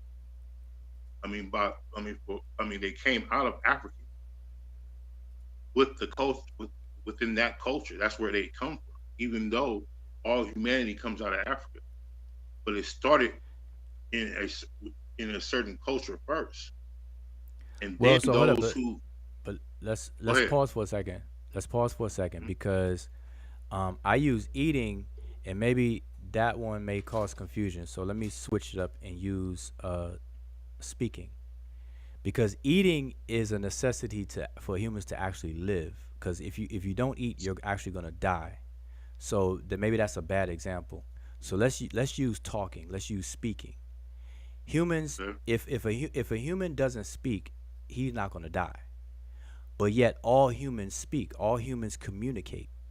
So Mhm. on that level of sharedness among humanity around the world, the use of colors to categorize things is simply a human nature, no different than human nature to communicate, even though I it's not a agree. necessity. It's not a necessity to live.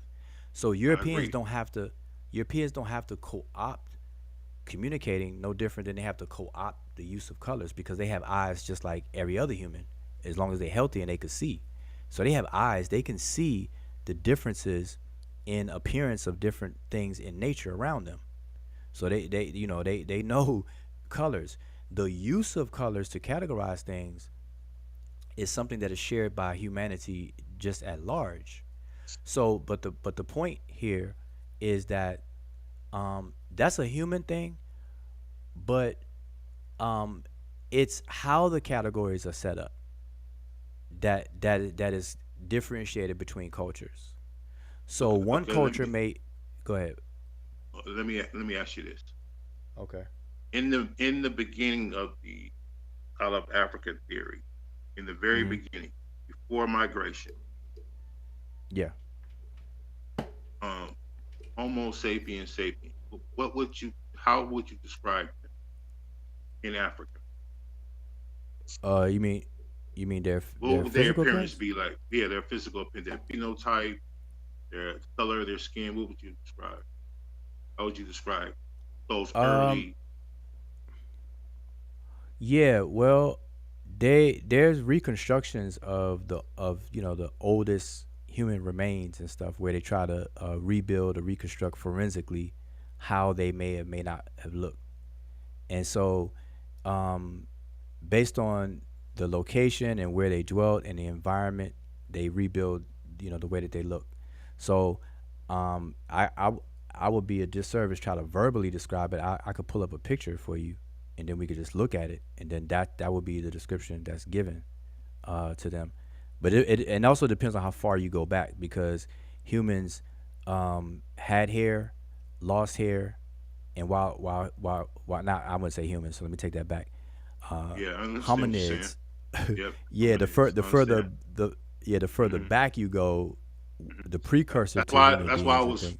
That's why I stopped at Homo sapiens sapien. I didn't want to go back to Yeah, that yeah. Okay, point. so let's not go back further than Homo sapiens sapien.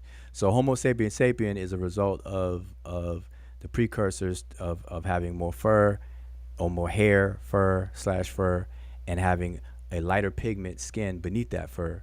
Losing fur, it gets exposed to the UVB light in the tropical areas, and then melanin forms of protection. Blah blah blah blah. The whole thing. So they would be um, darker skin tone. They would have features in the nose and brow area and things to reflect the necessity of the air, necessity to breathe and this, that, and the third. So they reconstruct how the hypothetical early Homo sapiens sapien, So they and wouldn't look like the what we call Caucasians today. They wouldn't have those features. Am I safe saying that? yeah, you be safe saying that because they wouldn't look like you and I today either. But further away from what you're calling Caucasians, yes, I agree. But they Hmm. wouldn't look like anybody today though. Oh, okay. So Homo sapiens sapiens. Well, you're probably right. You're probably right. But they would still have features that are closer to ours than the European. That's How about that? Yeah, that's what I just said. I said the European would be further away, but they wouldn't look like Right. us either. We Okay. wouldn't look So like that's them exactly so. either. So my point is, during this time period, as time progresses and we become more sophisticated, we begin to use tools, we begin to build structures, we begin to use use speech, like you said. We begin Hmm. to, through speech, use our imagination to create different symbols. Through that, we start to create symbolic language, and so on and so forth. This Hmm. process was going on long, long, long before who we see as Europeans today ever was heard of. Is that fair? Yeah. Okay, so in that case, once they get to that stage of the Europeans as we know them today, they have come from a long ancient history of seeing and knowing the different types of symbolic language, the different ways we use color, the different ways that we made structures, and so on and so forth. This history wasn't lost to them. It was passed down to them. And then they started to use their creativity through the blueprint that they already had through the early stages of ancestry in Africa. Yeah, I'm trying to figure out what are you saying that's different than what was said already. The fact Well, that well, well I over time, okay, over time humanity uh where humans lived started to get broader and broader. You have mhm, migrations occurring, mhm. but humanity didn't come out of the thin air in different pockets around the world. It's like a phylogenetic genetic tree. You got the migration patterns and all this other kinds of stuff that DNA has definitely helped us with in confirming the out of Africa aspect of the out of Africa theory one and two. Yeah, And that's my so point. yeah, but it's a continuous line. So when you say them and that, like Homo sapiens sapiens can look backwards and inherited an ongoing thing and processes, and at any point in the timeline you could stop at those particular people and they can look back and and had acquired something from the previous generations and so on and so forth.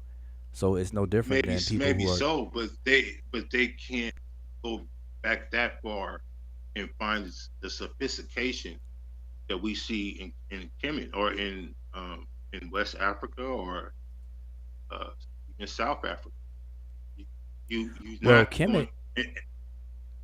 Go ahead. Hmm. No, I'm I'm saying listening. Kemet Go is ahead. not. Well, I mean, we're talking in evolutionary time scales, and when we saying Homo sapiens sapiens, Kemet is young compared to all that. Right. So like, I if agree. you talking about the birth, You talking about the birth of But Homo I'm talking. sapiens sapiens?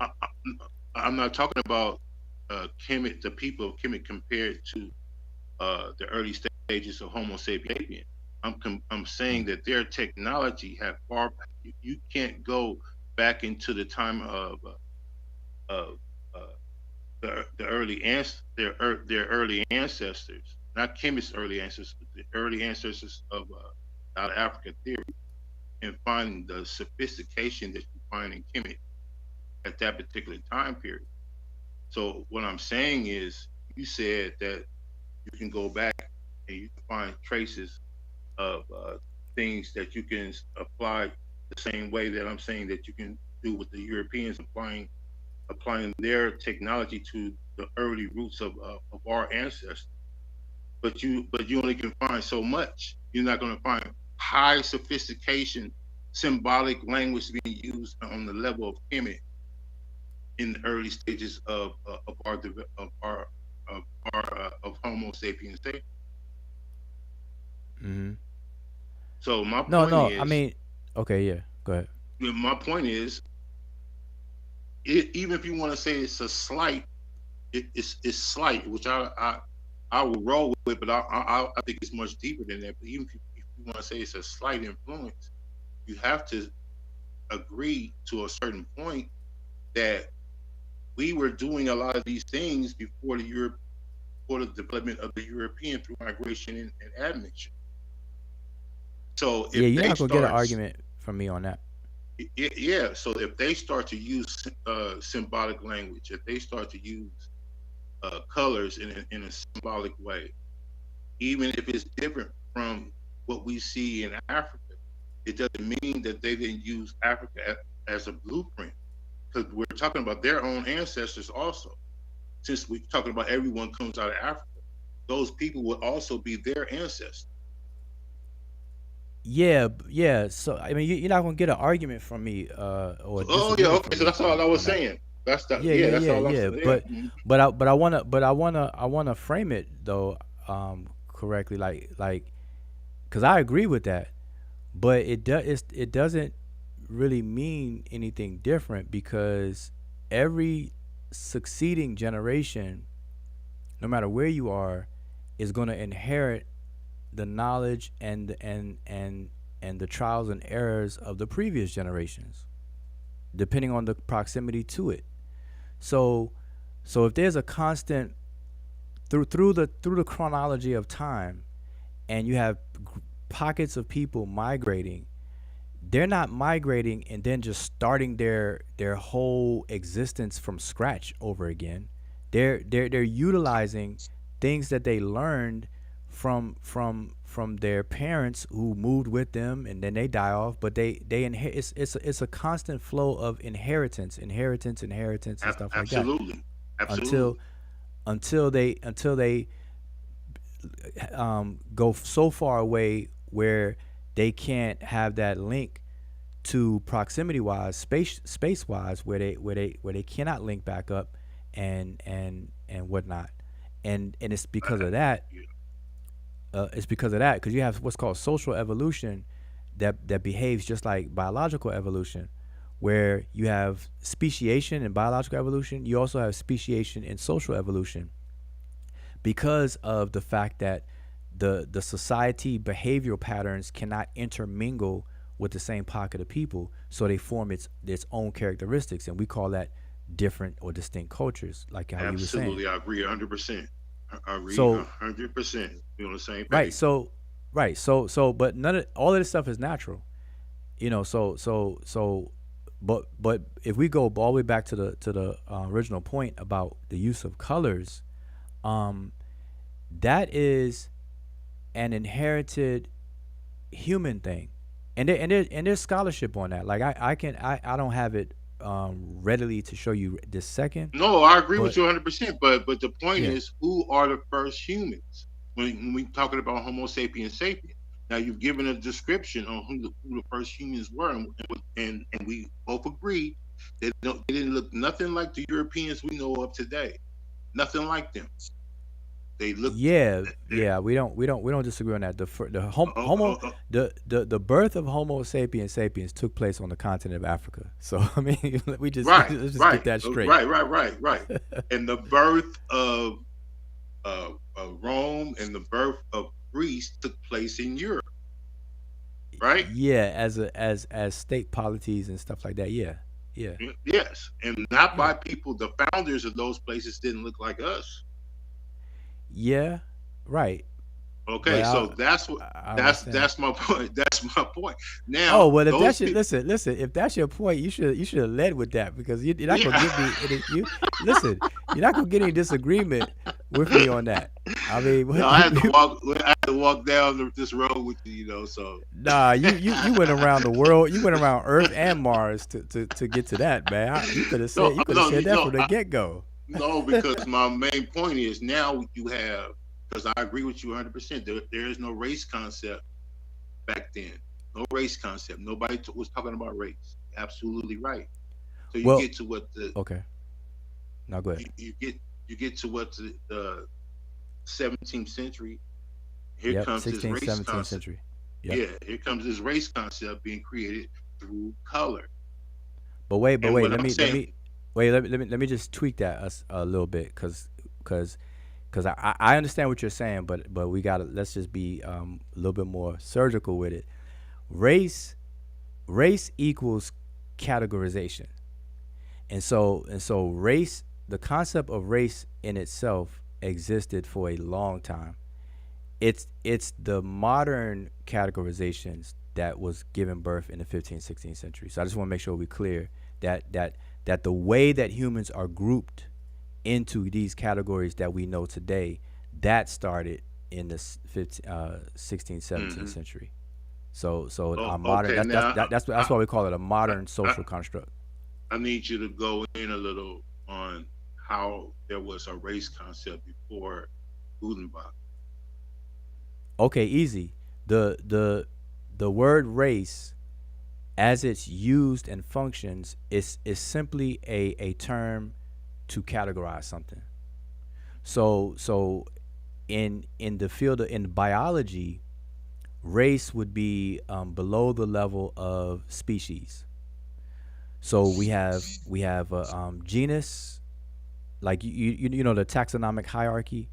Below the Hmm level of species, we always stop at species level, and our species is Homo sapiens sapien. You have Homo heidelbergensis, Homo Neanderthal, and all these various different homos.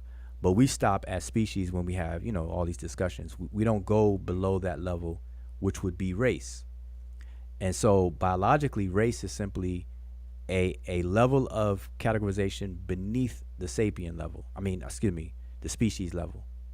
hmm Now, um, so uh, Blumenbach and uh, what is it called? I Linnaeus, can't remember Linnaeus. his name either. I can't remember his name. There's Yeah. someone before Blutenbach too, but Okay, he was but Blutenbach. He got all the credit. But go ahead. Go ahead. okay. So now, so so the concept of categorizing things is ancient as ancient can be, but how it's done, it depends on the time frame we're talking about, and all of that, where we are in the timeline.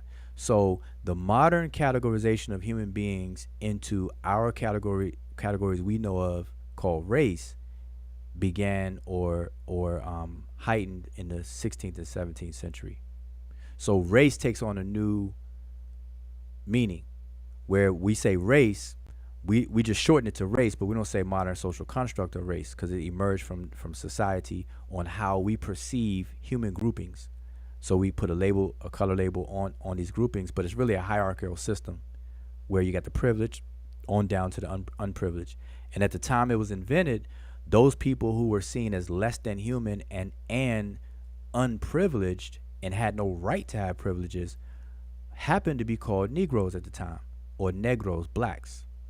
And so black was synonymous with that lowest level, and black became the label for the lowest level of this social construct. White being the highest level. So white privilege becomes synonymous, and black unprivilege becomes synonymous. So And that's so the that definition happens that later.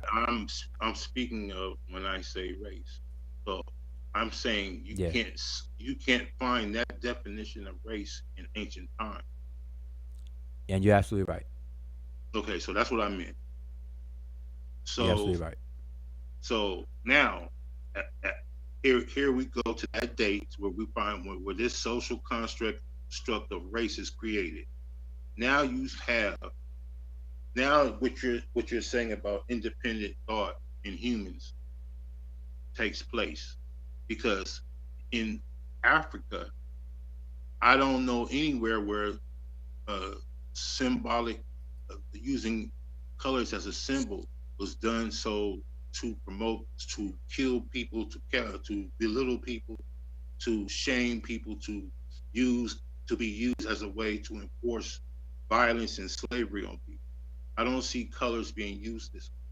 But now you get to the Right. 17th or 16th century, and from a long line of those who have seen colors used in any way that might not have been about violence and slavery, but resulted in powerful information, powerful ways to use in a society, powerful ways to be used socially.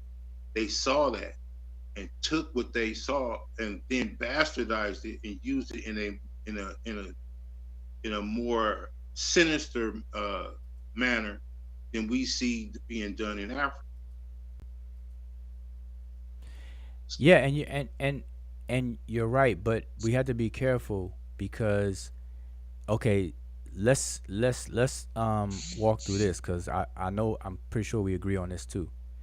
That color, the term black and the term white, the term itself, those are two color terms. Like we definitely understand that.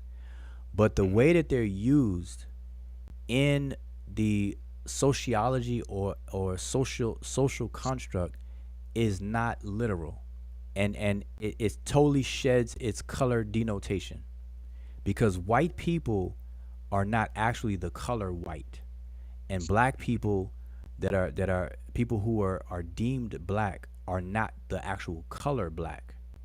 So so so we can't say that they're using these colors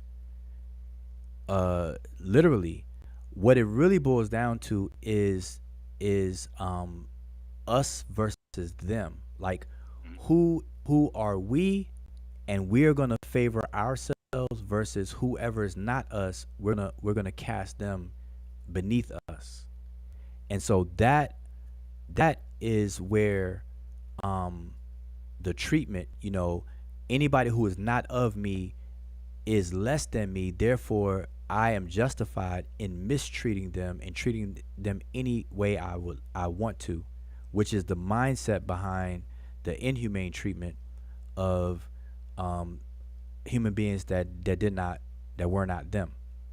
So it I'm was not. not it was not a the use of color. The trick is to identify with the color. Remember, these are just labels. We could call it level. We could call it level one. Like there's five races, right? There's generally five races. Um, generally, let's just number them with white being the highest level. So white being number five, black being number one. So if we call level one and level five and no longer use the color terms, if we started to talk like that and don't use the color words and just use level one and whatever the numbers, then it would be a lot clearer and people will be less emotionally attached to it because that's really what it is. It's not the color. I'm not saying we're here to promote. No, not well. I'm not going to say promote, but not here to give validity to what they've done or say it makes any type of sense whatsoever. I agree with you 100%. Of Hmm. course, we're not those particular colors in real life, but that's not the point. The point is they are the ones who created, no matter how you characterize it, no matter how many flaws it has, no matter how you deconstruct it, the the fact of the matter is they are the ones who created it. They created it for a certain purpose. If it makes sense or not, if it's correct or not, that's beside the point. The point is they are the ones who did it. Yeah, It came out of their independent thought. you're not The going same. to get an argument from me, pushback from me on that, because Mhm. that's what the data, the historical data shows that, and I say this all the time, that European societies that from the continent of Europe or in Europe, they're the ones that leverage a natural phenomenon. See, categorization is a natural phenomenon. It's not good or bad or evil or anything. It's how it's leveraged. They're the ones who leveraged it to their advantage Mm. and to the disadvantage of others. So I agree with you wholeheartedly. And that's why I say the 16th and 17th century, because it's the invention of the white category or the white people in Mhm. 1681 that necessitated the invention and the permanency of the opposite pole, which is black. So they used the two opposite colors of the spectrum, black and white, light and night or light and dark, to represent the opposite poles of the spectrum. Then you got the gradients in between. But it really represents, it was their idea to invent a upper class or a privileged class that necessitated them to invent the underprivileged class. In other words, one can't exist without the other. And so, yes, they're responsible for leveraging a human natural phenomenon and taking advantage of it and leveraging it to their advantage. Exactly. And it has existed until this very day. And we fall for it. Right now, until we see race as a status classification thing and no longer as an identification thing, we're gonna be stuck at the bottom level. No matter how high the bottom level rises, it's going to be the bottom of the in relation to the other levels, no matter how high it gets. I agree So 100%. so if black, which is the bottom level, starts off at, let's just give it a imaginary number, level 1 on a scale on a what's that, the y axis on a grid. It starts off at level 1 or on the ground at 0. If black starts to elevate and it goes up from 1, 2, 3, 4, 5, all the way up to level 10. So it's floating up at level 10. But guess what? In relationship to the other levels are still going to be higher than black. So no matter how high black gets, it's going to remain in the bottom position though. And so until we start seeing that is the functional aspect of the social construct that we call race, we're always gonna be behind the curve or be responding to something or reactionary and not having agency and getting ahead of the curve. You're not gonna get any pushback on me on that, because that's part of. Matter of fact, there's a video that I tell everybody to watch, or a book to get by I always can't. I see the lady's name, the lady's face in my head, but I can't remember her name right now. But there's a video. She did a lecture summarizing her book. She wrote a book on her book, and to that title, her 30-minute lecture will come up. You kind And of it's a broke up a really little good. bit when you said the title. I didn't get the Oh, title. it's called The Birth of a White Nation. Okay, gotcha. It's a real good book, and she did to summarize her book. It's like a 25-minute, 30-minute lecture that she gave, something like that. Got it. And if you search on YouTube, she'll break down, she'll summarize, her breakdown of the invention of white people, in 1681 and how it came about and everything, and you'll understand how they leveraged Got it. it. Yeah, definitely check that So out. my overall point, through what you were saying today before I got on, overall point is colors used in a symbolic fashion, colors used to describe people, colors used to describe different aspects of nature, colors used to describe netters and their characteristics was already going on before Rome, Greece or Rome was ever heard of. Before Yeah. the people, yes, before the Europeans that we know of today we ever heard of, color concepts to describe people, to describe different symbols, to describe different aspects was already going on in Africa. Now you get to the 16 and 1700s, and you see colors being used in this distorted way, created by Europeans. So I think I understand when you say there was no race concept in those times, but I think we can't leave out the fact that colors were already being used in a proper manner to describe people, in a proper manner to describe different symbolic aspects in Africa before we see this bastardized version that's being used today in America. Okay, I agree with you, but I would have to tweak it to fully co-sign that what you said, because we agree way more than what I see tweaking. So let me just tweak that. If I were to say the same thing, then you tell me if you got a problem with what I'm saying. So so let's ignore colors for a second. The the human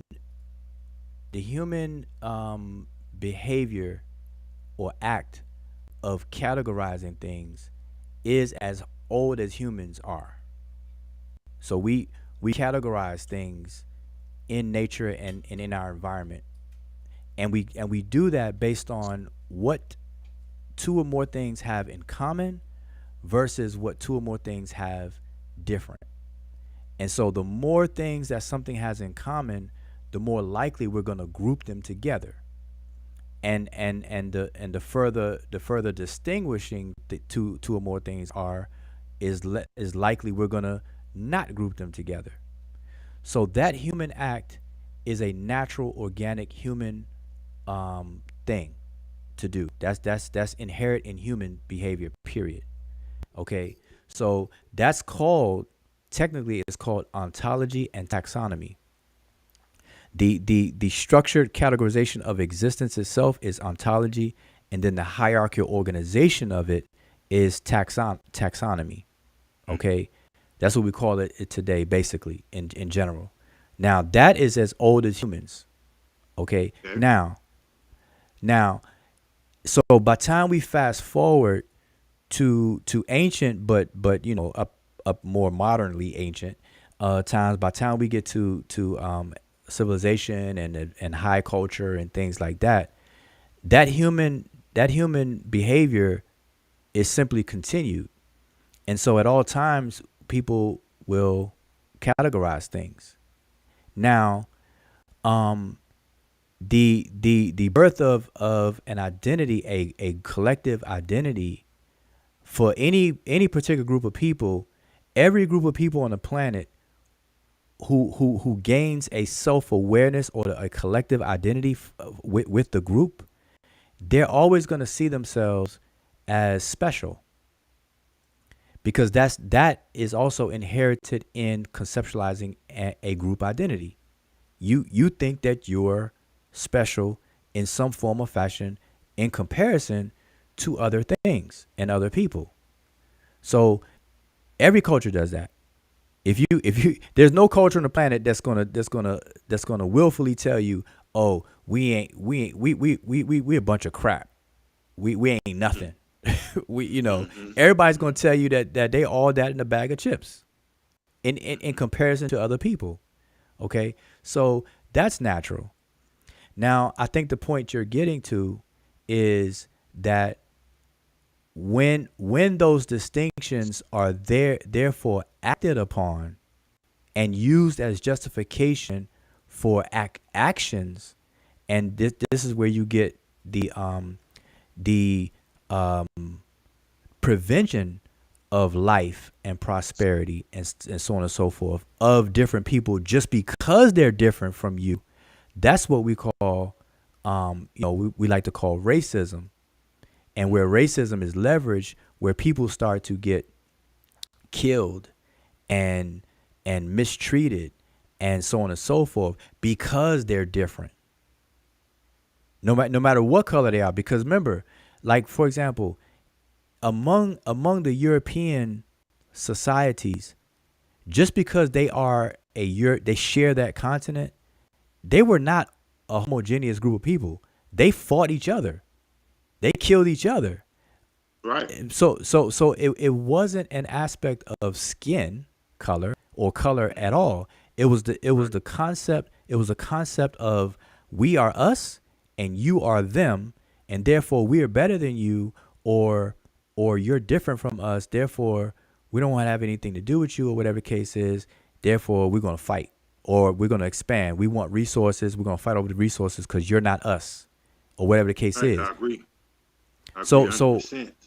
right. So what I'm saying though is that went on all the time.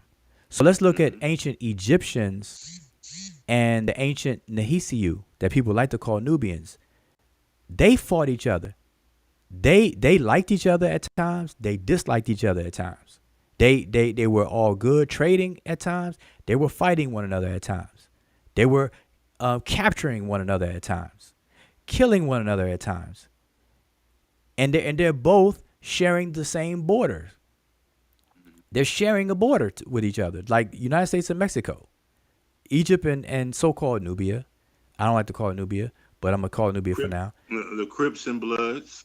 Yeah, Crips and Bloods. So again, this is why I say that it's not about the color thing. The color is not the catalyst.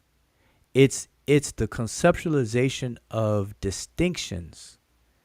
This is different from that. And so that existed on the continent, off the continent. That's just a human basic thing.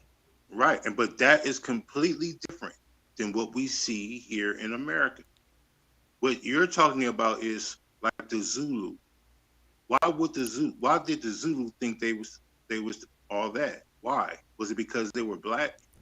Did they stand up and hit their chest and say we're the blacks and this, that, and the third, and we stand up here because people around them were also the same okay, thing. so they had a different way of expressing pride, expressing their glory.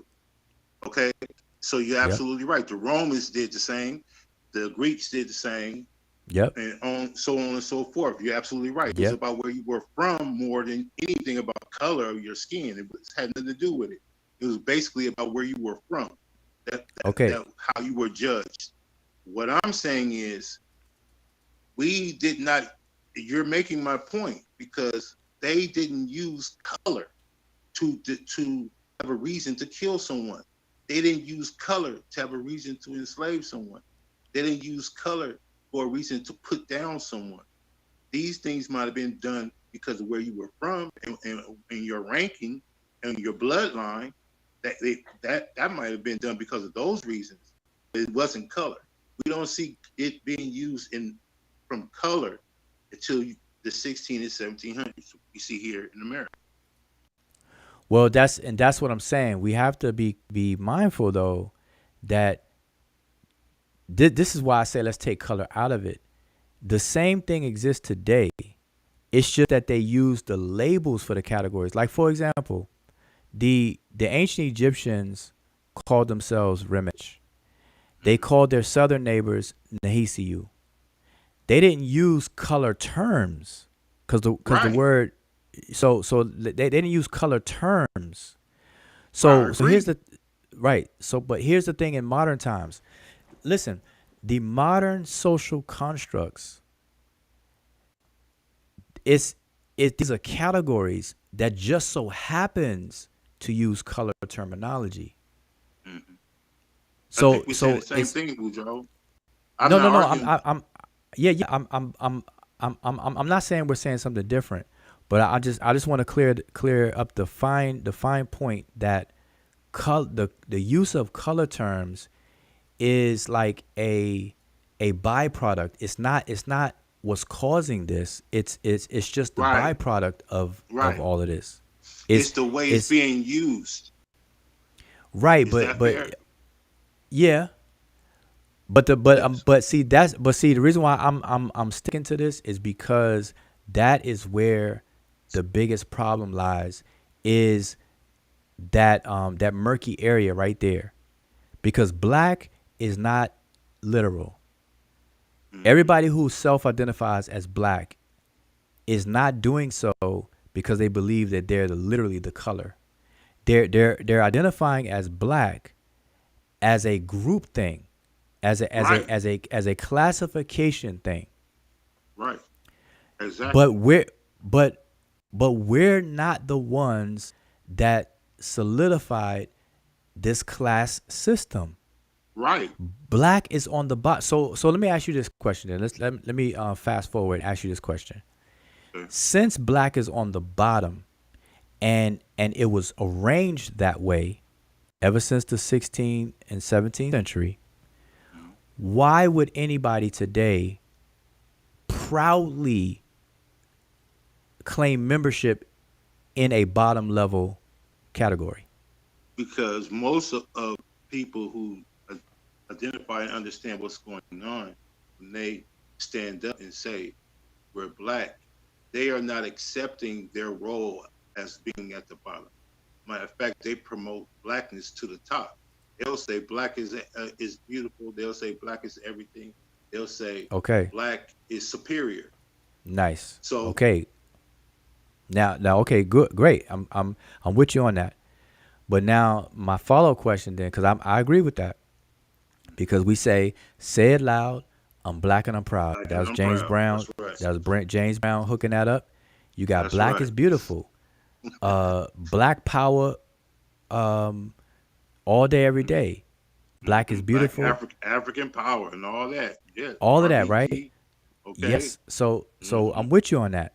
But now here's the follow up question: is that those statements, no matter how good they sound and how it Hmm. make our stomach tingle, Right. is is that the reality on the ground, or They is that living in a those delusion? statements and what they represent are feel good statements. They carry no political weight. They carry no power whatsoever, social power or anything like that. But All right. that's not the point. The point is Wait. if Before you you are, get to your point, and wait, I'm gonna let before you you go. I'm wait gonna let you go. But before you get to your I gotta point, say no, this. I have to celebrate. I just want to take a moment. Don't forget your point. I want you to make it, but I want to take a moment to celebrate the fact that you and I are exactly on the same page up to this point. So go ahead, make your No point. doubt. Go ahead. No doubt. That hit Okay. that watch that watch you throw Now, a monkey wrench in there. yeah, Here yeah, it comes. you got to because Here it if comes. I'm sure you've been in a few scraps in your lifetime and have been down for the count for a minute. You might have been down, but when you got back up, you ended up winning the fight. That is the Okay. state that we're in. So we're just down for the count, and we're using that type of language to lift ourselves up so we can win the fight. I don't think we're using it. A lot of us, okay, I agree. Some people are just saying it and they don't understand nothing. They don't get what I just said. But a lot of us Mm-hmm. are understand what I just said, and we're using it in that aspect because we are. If not, then we would drive ourselves crazy. We would keep thinking of ourselves as a lower class. We have to Okay, I uplift got you. ourselves before we can be uplifted. Go ahead. Okay, now no, listen, we still on the same page.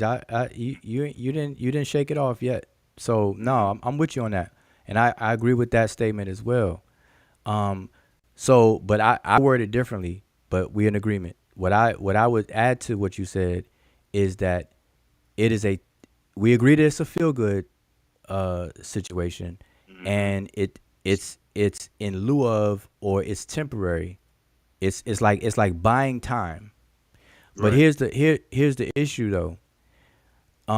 We have to have a way of tracking the progress with it. Like for example, if you get cut, or if you fall down as a kid, you fall down and get a bad bruise or scrape your leg, your knee.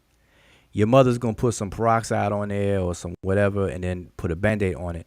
But every now and then, although she put a band-aid on as a temporary fix, every now and then she has to check on the wound to see its progress in healing.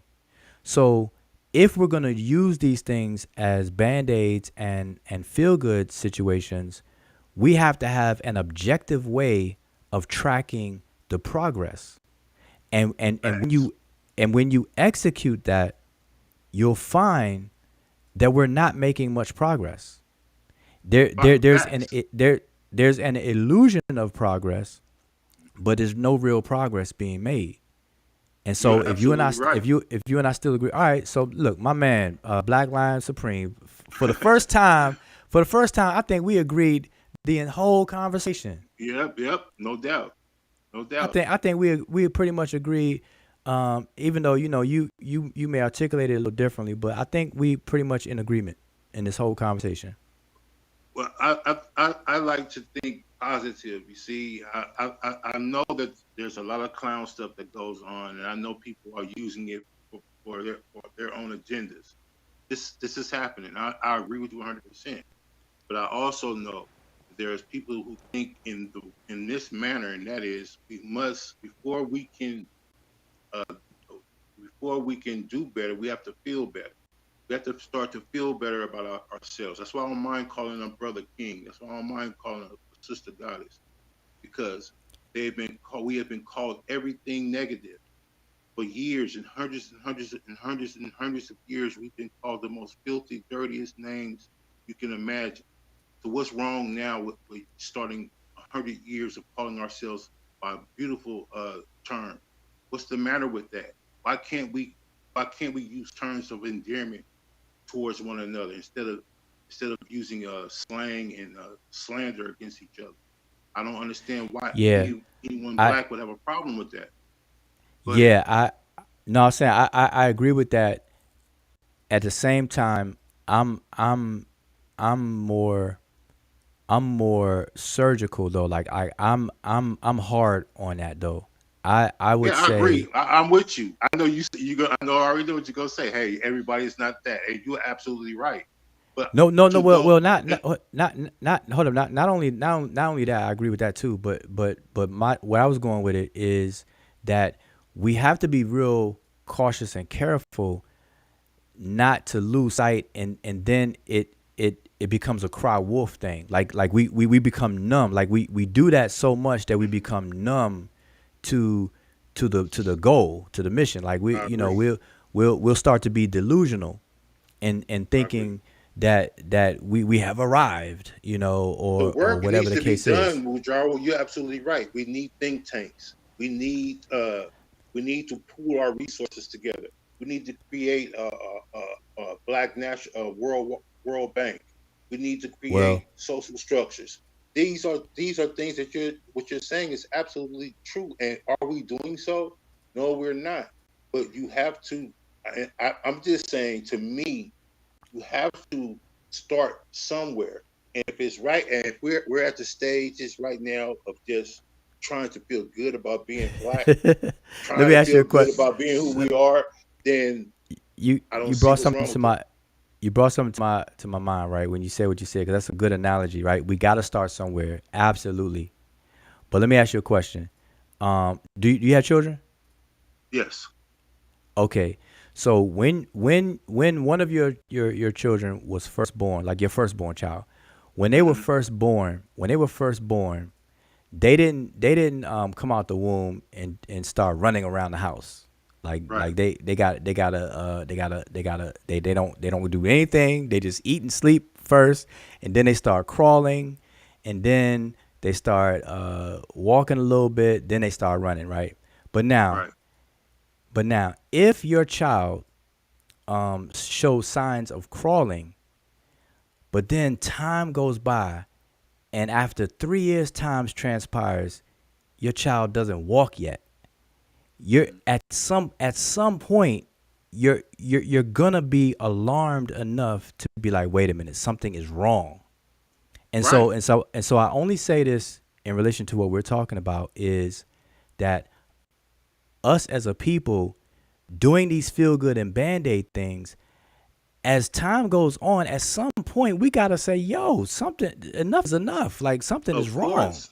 Of course. Something And is within wrong. within that And I, child hold on, wait, crawling. let me finish. Hold on, let me Go finish. ahead. Go ahead. I'm saying, Go I'm ahead. saying, I'm saying, it is of my opinion that we're past that point.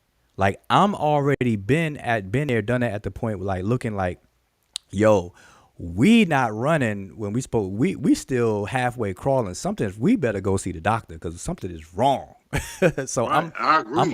I'm already way past. Like I already think that we're way beyond the point of where things should be. Like we're so far You- behind. You're saying We're something so that's far right behind. on point. You're saying something that is on point, and that a lot of us need to get to. We need to get to that way of thinking. Um, uh, ASAP. I agree with you 100%.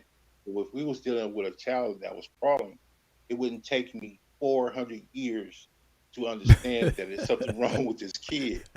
Okay, Right. you got to understand we've been going through this for 400 years. The problem is much bigger than within that time frame that we would have to check on a child that's not crawling correctly. It's been 400 years of not crawling. We travel 400 years, and it's going to take a while for us to get to the way you are just articulated. It's going to Well, get take a well, while for us to get to that way on a more of a higher level. Right now, me and you think that way, and a few of us, few other of us, we think that way, but not enough.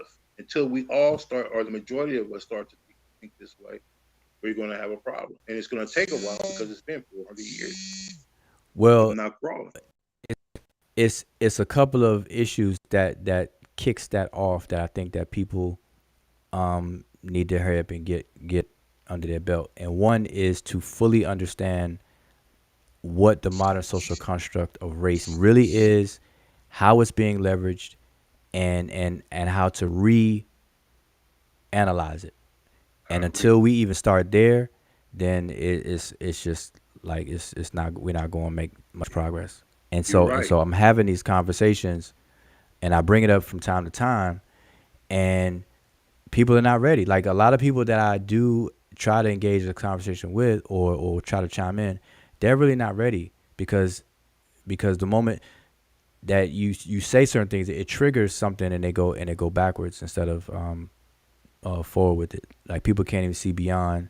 Like for quick example, anybody's having a argument to the point where it's setting up pay-per-view debates on whether Egyptians are black or white or not. That's a clear sign to me that people are definitely not ready to have this kind of conversation, Mm-hmm. because from the rip, we should never even get to that point of trying to even argue that, because it just doesn't apply. That's like trying to argue whether water is wet. It's just so silly, and it should be seen It's that way. And I know people don't, but people understand water being wet more so than they understand that Egyptians can't possibly be racially black, because racially black didn't exist in times of antiquity. The category of blackness, and everything that would require you to be classified as such, it didn't exist in those times. right. But see, everyone wants to claim Egypt or Kemet. Everyone, Europeans want to claim it. The Asians want to claim it. The Africans want to claim it. And it's an African. It's in Africa. So so if anyone has the right to claim it, it should be people from Africa. But I agree. Uh, we shouldn't worry about skin color when it comes to Kemet. That's not the issue. The issue is indigenous people from the land or the continent of Africa created that civilization. and we can be proud of that. There's nothing wrong with being proud of that, no matter if they were dark skinned people or light skinned people or whatever. They wasn't Europeans. You know that for a fact. Yeah. Well, that's definitely a plus, but a step even the next level is to not just be proud of it, but to actually find out what's applicable from the genius of it. Because see, here's what I noticed in my adult life of studies and stuff like that. When Europeans through the various different fields of anthropology, when Europeans excavate and dig up material culture and study cultures and stuff like that, they don't do so under the prerequisite that they believe that they are those people. They do it to leverage it. So, like for example, with ancient Egypt is concerned, the race between Britain and France to decipher the hieroglyphs was to race to see which country could leverage the secrets of Egypt, because remember that at that particular point in history, they thought that Egypt held secrets that, if known, would allow whatever country that discovered it to rule the world. It was basically a race for world dominance and world power, and they believed that there were secrets in Egypt that could aid them in achieving that goal, right? And so they didn't believe they were ancient Egyptians. They were studying it to find out what they can use to leverage it. And so if we, as African Americans or whatever, Africans of the diaspora, if we're going to study Egypt, we should use it as a resource and not under the pretense of thinking that we are the Egyptians or they are us and this, that, and the third, because then we're just sitting as sideliners, just being proud of it and not actually executing the genius of it. If all we had was that example to go by, then I think that we will be able to make the switch to that way of thinking much faster than that and at a pace that you would appreciate. But unfortunately, there's other aspects to this, and that is symbolically, because Europeans did use symbolic images to show themselves as Egyptian. If Europe, I'm sure you remember the Ten Commandments. I'm sure you remember how the Egyptians were depicted. You talking about Okay. Charles Heston Oh and my God. Yul Brynner Okay. Look at my and what's her goodness. name, Cleopatra? What's her name? Who played Cleopatra again? Oh, I can't remember her name. Was it Elizabeth Taylor? Yeah, No. Elizabeth Taylor. Yep, Was Elizabeth it? Was Taylor. it? Might have Yeah, been. Yeah, I think it Elizabeth was. Yeah, Taylor. you're right. Yeah. Yeah. So, and Hey, not hey, even hey, we can't, even we in can't, our. we can't front though. If you go back, see, I haven't seen that in so long. I last year was my most recent time seeing like a clips of it, and I was like, wait a minute, they actually did a good job with the costumes. I mean, with the scenery and They really did. costumes. They they They they did. they they showed out. Now, That but was I one of my favorite movies back in the days, man. I mean, used to watch that every Easter. I guess it used to come on. I used to watch it every Easter because all that's that how. regalia and stuff like the outfits that and everything. I was like, hmm yo, man, they actually did their thing. The wardrobe needs to get an Oscar on that. But And nah, they but even back had back to some your point. Nubians in the movie. They even brought Yeah, some black, all Nubian army that made a tribute to Pharaoh. yeah, yep, They were yep, in the yep, movie, so yep, they yep. touched on it. And see, that's the issue. That's what I'm saying. They know that a lot of this has to do with people, indigenous Africans, but they hid it symbolically. So when you're talking about scientists and you're talking about scholars, yes, you're absolutely right. James Breasted, but even though James Breasted was a racist, and James Breasted hid a lot of things that linked Kemet back to a more the Africans. They this Egyptomania thing is a real concept. If you look it up, if you type in Yeah, Egyptomania, it is. you'll see, yeah, it's a real thing. So It is. they It did is. try to co-opt it and to make it look like they were the ancient Egyptians or ancient people of Kemet, the same as the Greeks did when they invaded Kemet. What did they do? The first thing they did was start to co-opt the culture. They Well, changed the now, names of the letters. They yeah. started to wear Egyptian outfits. They wanted to become like Ptolemy. He wanted to become a Netcher. He wanted that respect as listen to Serapis. this. Yeah, but Go ahead. listen to this now.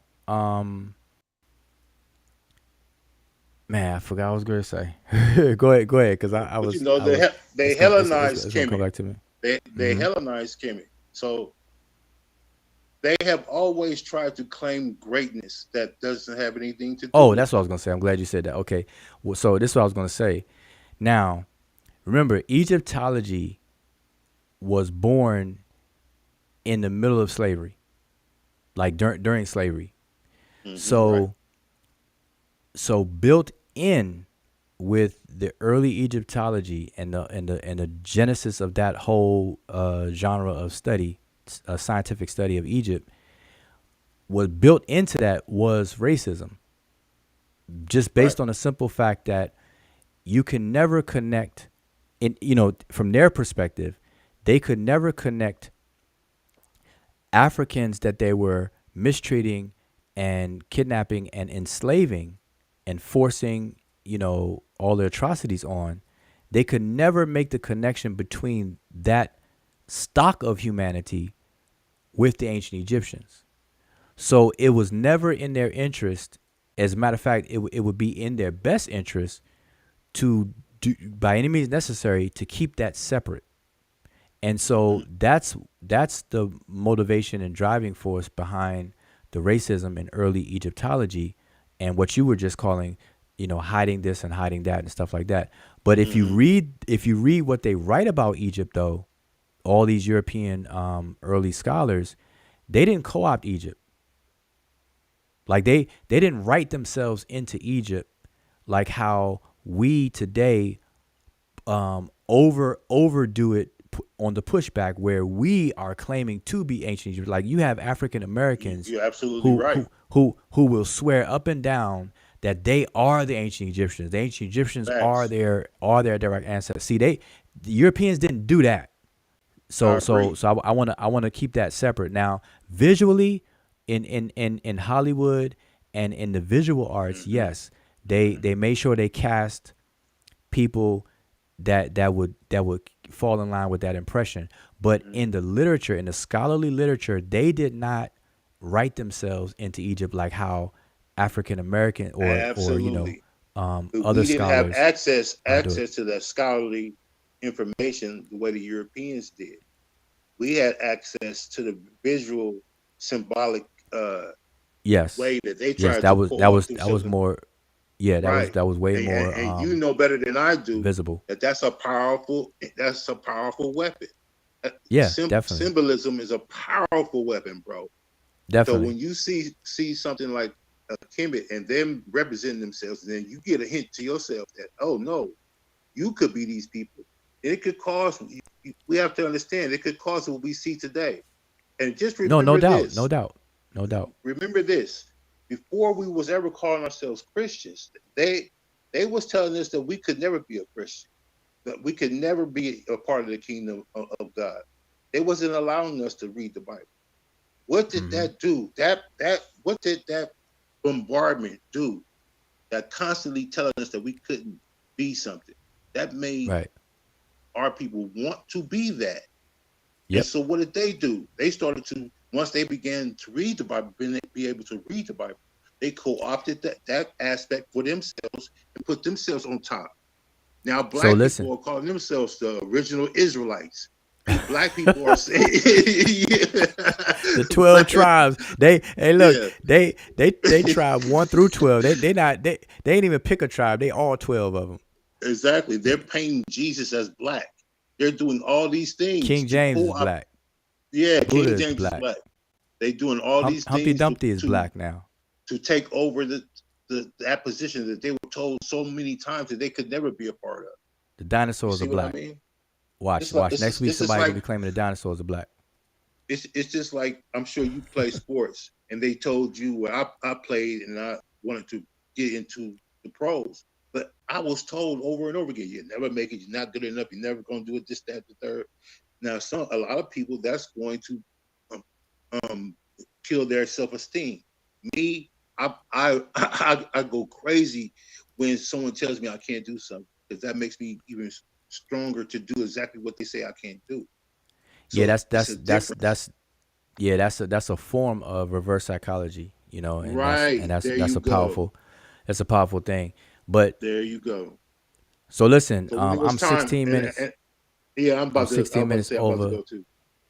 over my time, and I don't want No to doubt. out talk our agreement, because No doubt. we're gonna keep talking until we find something to disagree on, and I don't want to do that. I'd rather Hey, this I'd is a rather great end bill, bro. I'd rather end on agreement. So pretty much everything that you shared, I don't have any disagreement with. I may express it a little different, but I think that we pretty much definitely in the same ballpark on No doubt. everything And you said. I appreciate you having me, bro. Thanks a lot. And All shout right, no out to the problem. chat. And I you, love. yeah, you're welcome anytime you see me live, man, and we have the the Q&A open, sharing, whatever. Yeah, feel free. Duo. No doubt. Yeah, no problem. So I'm gonna What's try up? to spend the next 5 minutes just to address the chat, and then I'm out. All right. So Peace. all right, but I Peace, appreciate it. man. Okay, all right, One love. hold up. All right, so let me just back up in the chat. I was trying to showcase a couple people's comments and whatnot in the chat. But let me kind of wrap this up by just giving a recap of what I was saying earlier in terms of this particular book right here. So let me make it big on the screen. So for those of you who are not participating in the book club, just so you know about it, we have a book club going, and it just started, and we're in we've had our second week, our second meeting. We meet once a week. It was for an hour, but we decided yesterday or Sunday to make it 2 hours, because an hour is not long enough. Like we started getting to talking and stuff, and an hour goes by too fast. So we officially bumped it to 2 hours, but we meet every Sunday at 12 p.m. Eastern Standard Time. And this is our first book. The book is entitled Ethnic Identities in the Land of the Pharaohs by Medew. Now, I chose this book as the first book because when I read it, I realized that it's the perfect book to address a lot of the questions and concerns and arguments that have been transpiring in the conscious community, I call the circus community, for a long time. It tackles these issues head on, and it does it in a very good way because it's concise. It's not a long read. It's not like 600 pages long, 500, 400 pages. It's only 100 pages, but it gets straight to the point. So it's concise. It's concisely written, and it gives the references, citations where you can branch out and do further reading and investigation, which is good. It's like the nice compromise. And so I suggest that everybody gets it. I don't have any financial interest in this. I may sound like a salesman for the book, but trust me, I don't have any relationship to the author or the book at all. But if you read it, you would think that the author is a member of the Sesh, straight up and down. You'd be like, man, this must be Wujao's pen name or something. Like, let me find out Wujao has a pen name, Hieroglyphic. Cause you're gonna read a lot of things that we've been saying, or I know me speaking for myself, that I've been saying for quite a long time. It's, to me, reading it was refreshing that somebody who others would deem as an expert or as an authority on the subject says the same things that I conclude to, over the years and stuff. So it's refreshing because now people can't use that, well, you're not an expert. you don't have a PhD and this, that, and the third. So anyway, that's my recommendation. Even if you can't participate in the book club, get the book. It's cheap. Kindle version is under $13. The paperback I think is $20. So get it. Join the book club though, because we have really good build sessions where we read certain things. So let me catch y'all up. So if any of y'all are interested in joining the book club, go to saberuniversity.com. I think Emmy Cat posted a link before. Maybe she can post it again. To register, it's free. All the stuff is free. As a matter of fact, also what I didn't show today yet was our native mobile app that you could download. So go, if you got an iPhone, go to Apple Store. If you got an Android device, go to Google Play, search for Saber University, download our mobile app, and you can register that way. All that's free as well. And it'll get you right into the website and the mobile app share the same, it's the same entity, same thing. One is native to the mobile app. It's not a responsive thing. It's a native mobile app. And then the other is of course, website and so on and so forth, but it's the same. So make sure you do that. But anyway, back to this book though. Get the book, even if you can't or just may not want to participate in the book club, at least get the book. If at any time in the recent years or whatever you've been interested about the arguments and fussing and fighting about what are Egyptians black, are they white, are they Mediterranean, are they African, are they sub-Saharan African, are they Asian, did they really come from Sumer, and this, that, and the third, all that kind of stuff. This book, man, this book tackles it head on. And so much so that if you read this book and you still have the itch to argue, fuss, and fight about that, you just need to get a permanent short bus driving pass, because you belong on a short bus. You belong on the couch of a therapist. There's no way you could read this book and still argue, fuss, and fight about this stuff. There's no way. And if you do, listen, I can't help you, and I just gotta wash my hands and be like, yeah, peace, life, and prosperity to you. So anyway, that's what we're doing. So now I will go live during the week and just kind of share some highlights of the book for those who can't participate. So that's basically what I did earlier today. I was highlighting. Matter of fact, I still have it shared. I was highlighting a couple of issues in the book. This is the Kindle version right here that y'all see, and I was highlighting some of the things in the book. So let me get to a highlight real quick. Where was I? So right here, being Egyptian and being foreign. So, I think I shared a little bit of that earlier. But this book is fruitful. So let me just show you all. So now, for those who may have missed last Sunday just passed or both Sundays, let me tell y'all where we are in the book. We are going to start here with our discussions, section 2 or chapter 2. From race to culture and people, Egyptology of the 19th and early 20th century. This is where we're gonna start, and this is an explosive topic because it's talking about Egyptology and scientific racism. It's gonna break down who is who in early Egyptology and how racist these people are. You see these names here, Not and Glidden, racist. You're going to see, let me see who else I can find here. You're going to see names like Reisner. Who else sticks out? Petrie. Who else sticks out? Now, all of them stick out, but I'm saying who you all may be. Breasted. You see Breasted there. Reisner again. But anyway, and more. Trying to think who else. Yeah, Not and Glidden. Not and Glidden is definitely going raise your blood pressure when you see the things that they were teaching and thinking. But anyway, so that's where we're going to start, and we're going to read. So the assignment or prior reading to us meeting is all the way up to number 3.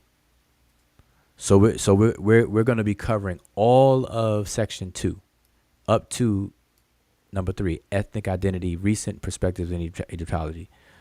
So if you wanna get on board, get the book, get the Kindle version, you can instantly get it. If you got Amazon Prime, you could get it the paperback version in 2 days. But get caught up, get involved, and join us. All right, we got 37 people. 37 people, y'all. 37 people are rocking and rolling with us, and not everybody can meet on Sunday for the full time. We understand that. Just get in where you fit in. All right. So anyway, I just wanted to share that with y'all, and I appreciate everybody tuning in tonight. That was a good build with the brother Black Lion Supreme. He and I agree pretty often. There's just a couple of things, maybe that we have disagreed on in the past and stuff. So tonight, we pretty much agreed the whole time. Like I don't. He didn't say anything where I would have to take issue with. I would probably explain it a little different. To be real kind of precise, surgical with certain things. But nah, I'm cool. Like that was straight. So I appreciate that conversation. Emiket, do you have anything you want to share before we close out? I just think it was a good build, especially with Black Lion Supreme. Actually, a lot of things that he said reminded me of what we are going to be discussing in chapter 2 that you've just shown. So, I mean, that's why the book is really, really emphasized for people, because just to understand the environment, at the time, with the early Egyptologists, and also their collaboration with other scholars in different fields, and how all that built up, and how we have remnants of those, still lacking in this particular field of study. Is just necessary for people to understand all that, especially what you and Black Lion Supreme were talking about. But yeah, I mean, the book is highly, highly recommended. First, because just how the author has laid out, his thought, the journey through it, and then also just the resources themselves, because the resources, he's acting more like a messenger, and just, not arguing, but just presenting the information, and which is irrefutable, because he just gives you the sources and what the sources say. So all those sources, when you go through it, then you just understand, this particular conversation, how we approach it is fruitless, and what's the best way to actually approach it. So I definitely recommend that people get the book, and people join the book club, and just learn more about this. But you also get to learn more about ancient Egypt itself, and the culture, and then it just sets you on the right path. But yeah, hopefully Black Lion Supreme also joins the book club. And correction, I just wanted to say that we have 40 people, so it's the number is 40 of people who are enrolled. So hopefully this will become the norm. To read the book thoroughly, discuss it, dissect it, and then just understand it. It is easier to always understand when you're working, or with the team, because sometimes you read and you have your own way of digesting things, but once you hear how other people also digested the information, and what they got out of it, and other resources that they end up sharing. I know in class, Siddiq also shared some other information that were not part of the book. So it's interesting when you get that. So you get to learn a lot quickly, and propel your learning. So yeah, definitely join the book club. The link I'll put on the chat, and yeah, see you there.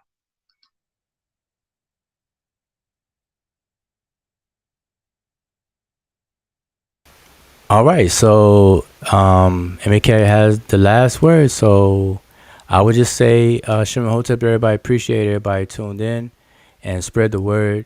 And we take recommendations, we take the critiques, criticisms, the recommendations, the sharing of information. If you agree, disagree, we want to hear it all. We want to engage and move forward. All right, progress forward. We follow the evidence. So if you got some evidence, present, bring it. So, but yeah, I see you all in the book club, or next live stream. So I might share some more. Today's Tuesday. I'll probably go live again. Another day this week, in the evening. Now we do these drive-by live sessions, because I know the YouTube streets be busy. You know, people be live simultaneously, and you know, whatever you're interested in, hey, support who you want to support, and chime in. You know what to expect here on this side of town.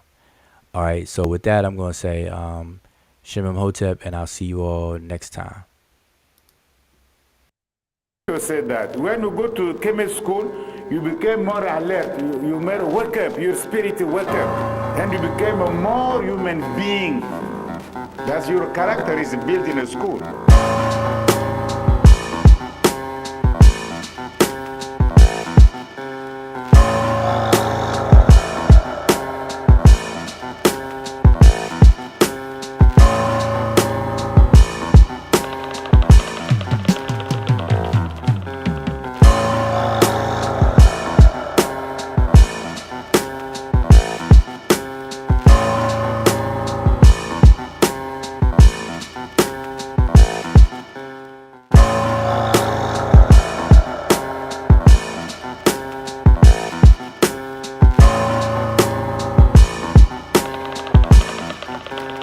When you study what we call classical studies, we must know Netcher. You see, maybe in the future we need to know some heretic too. We need to know Netcher.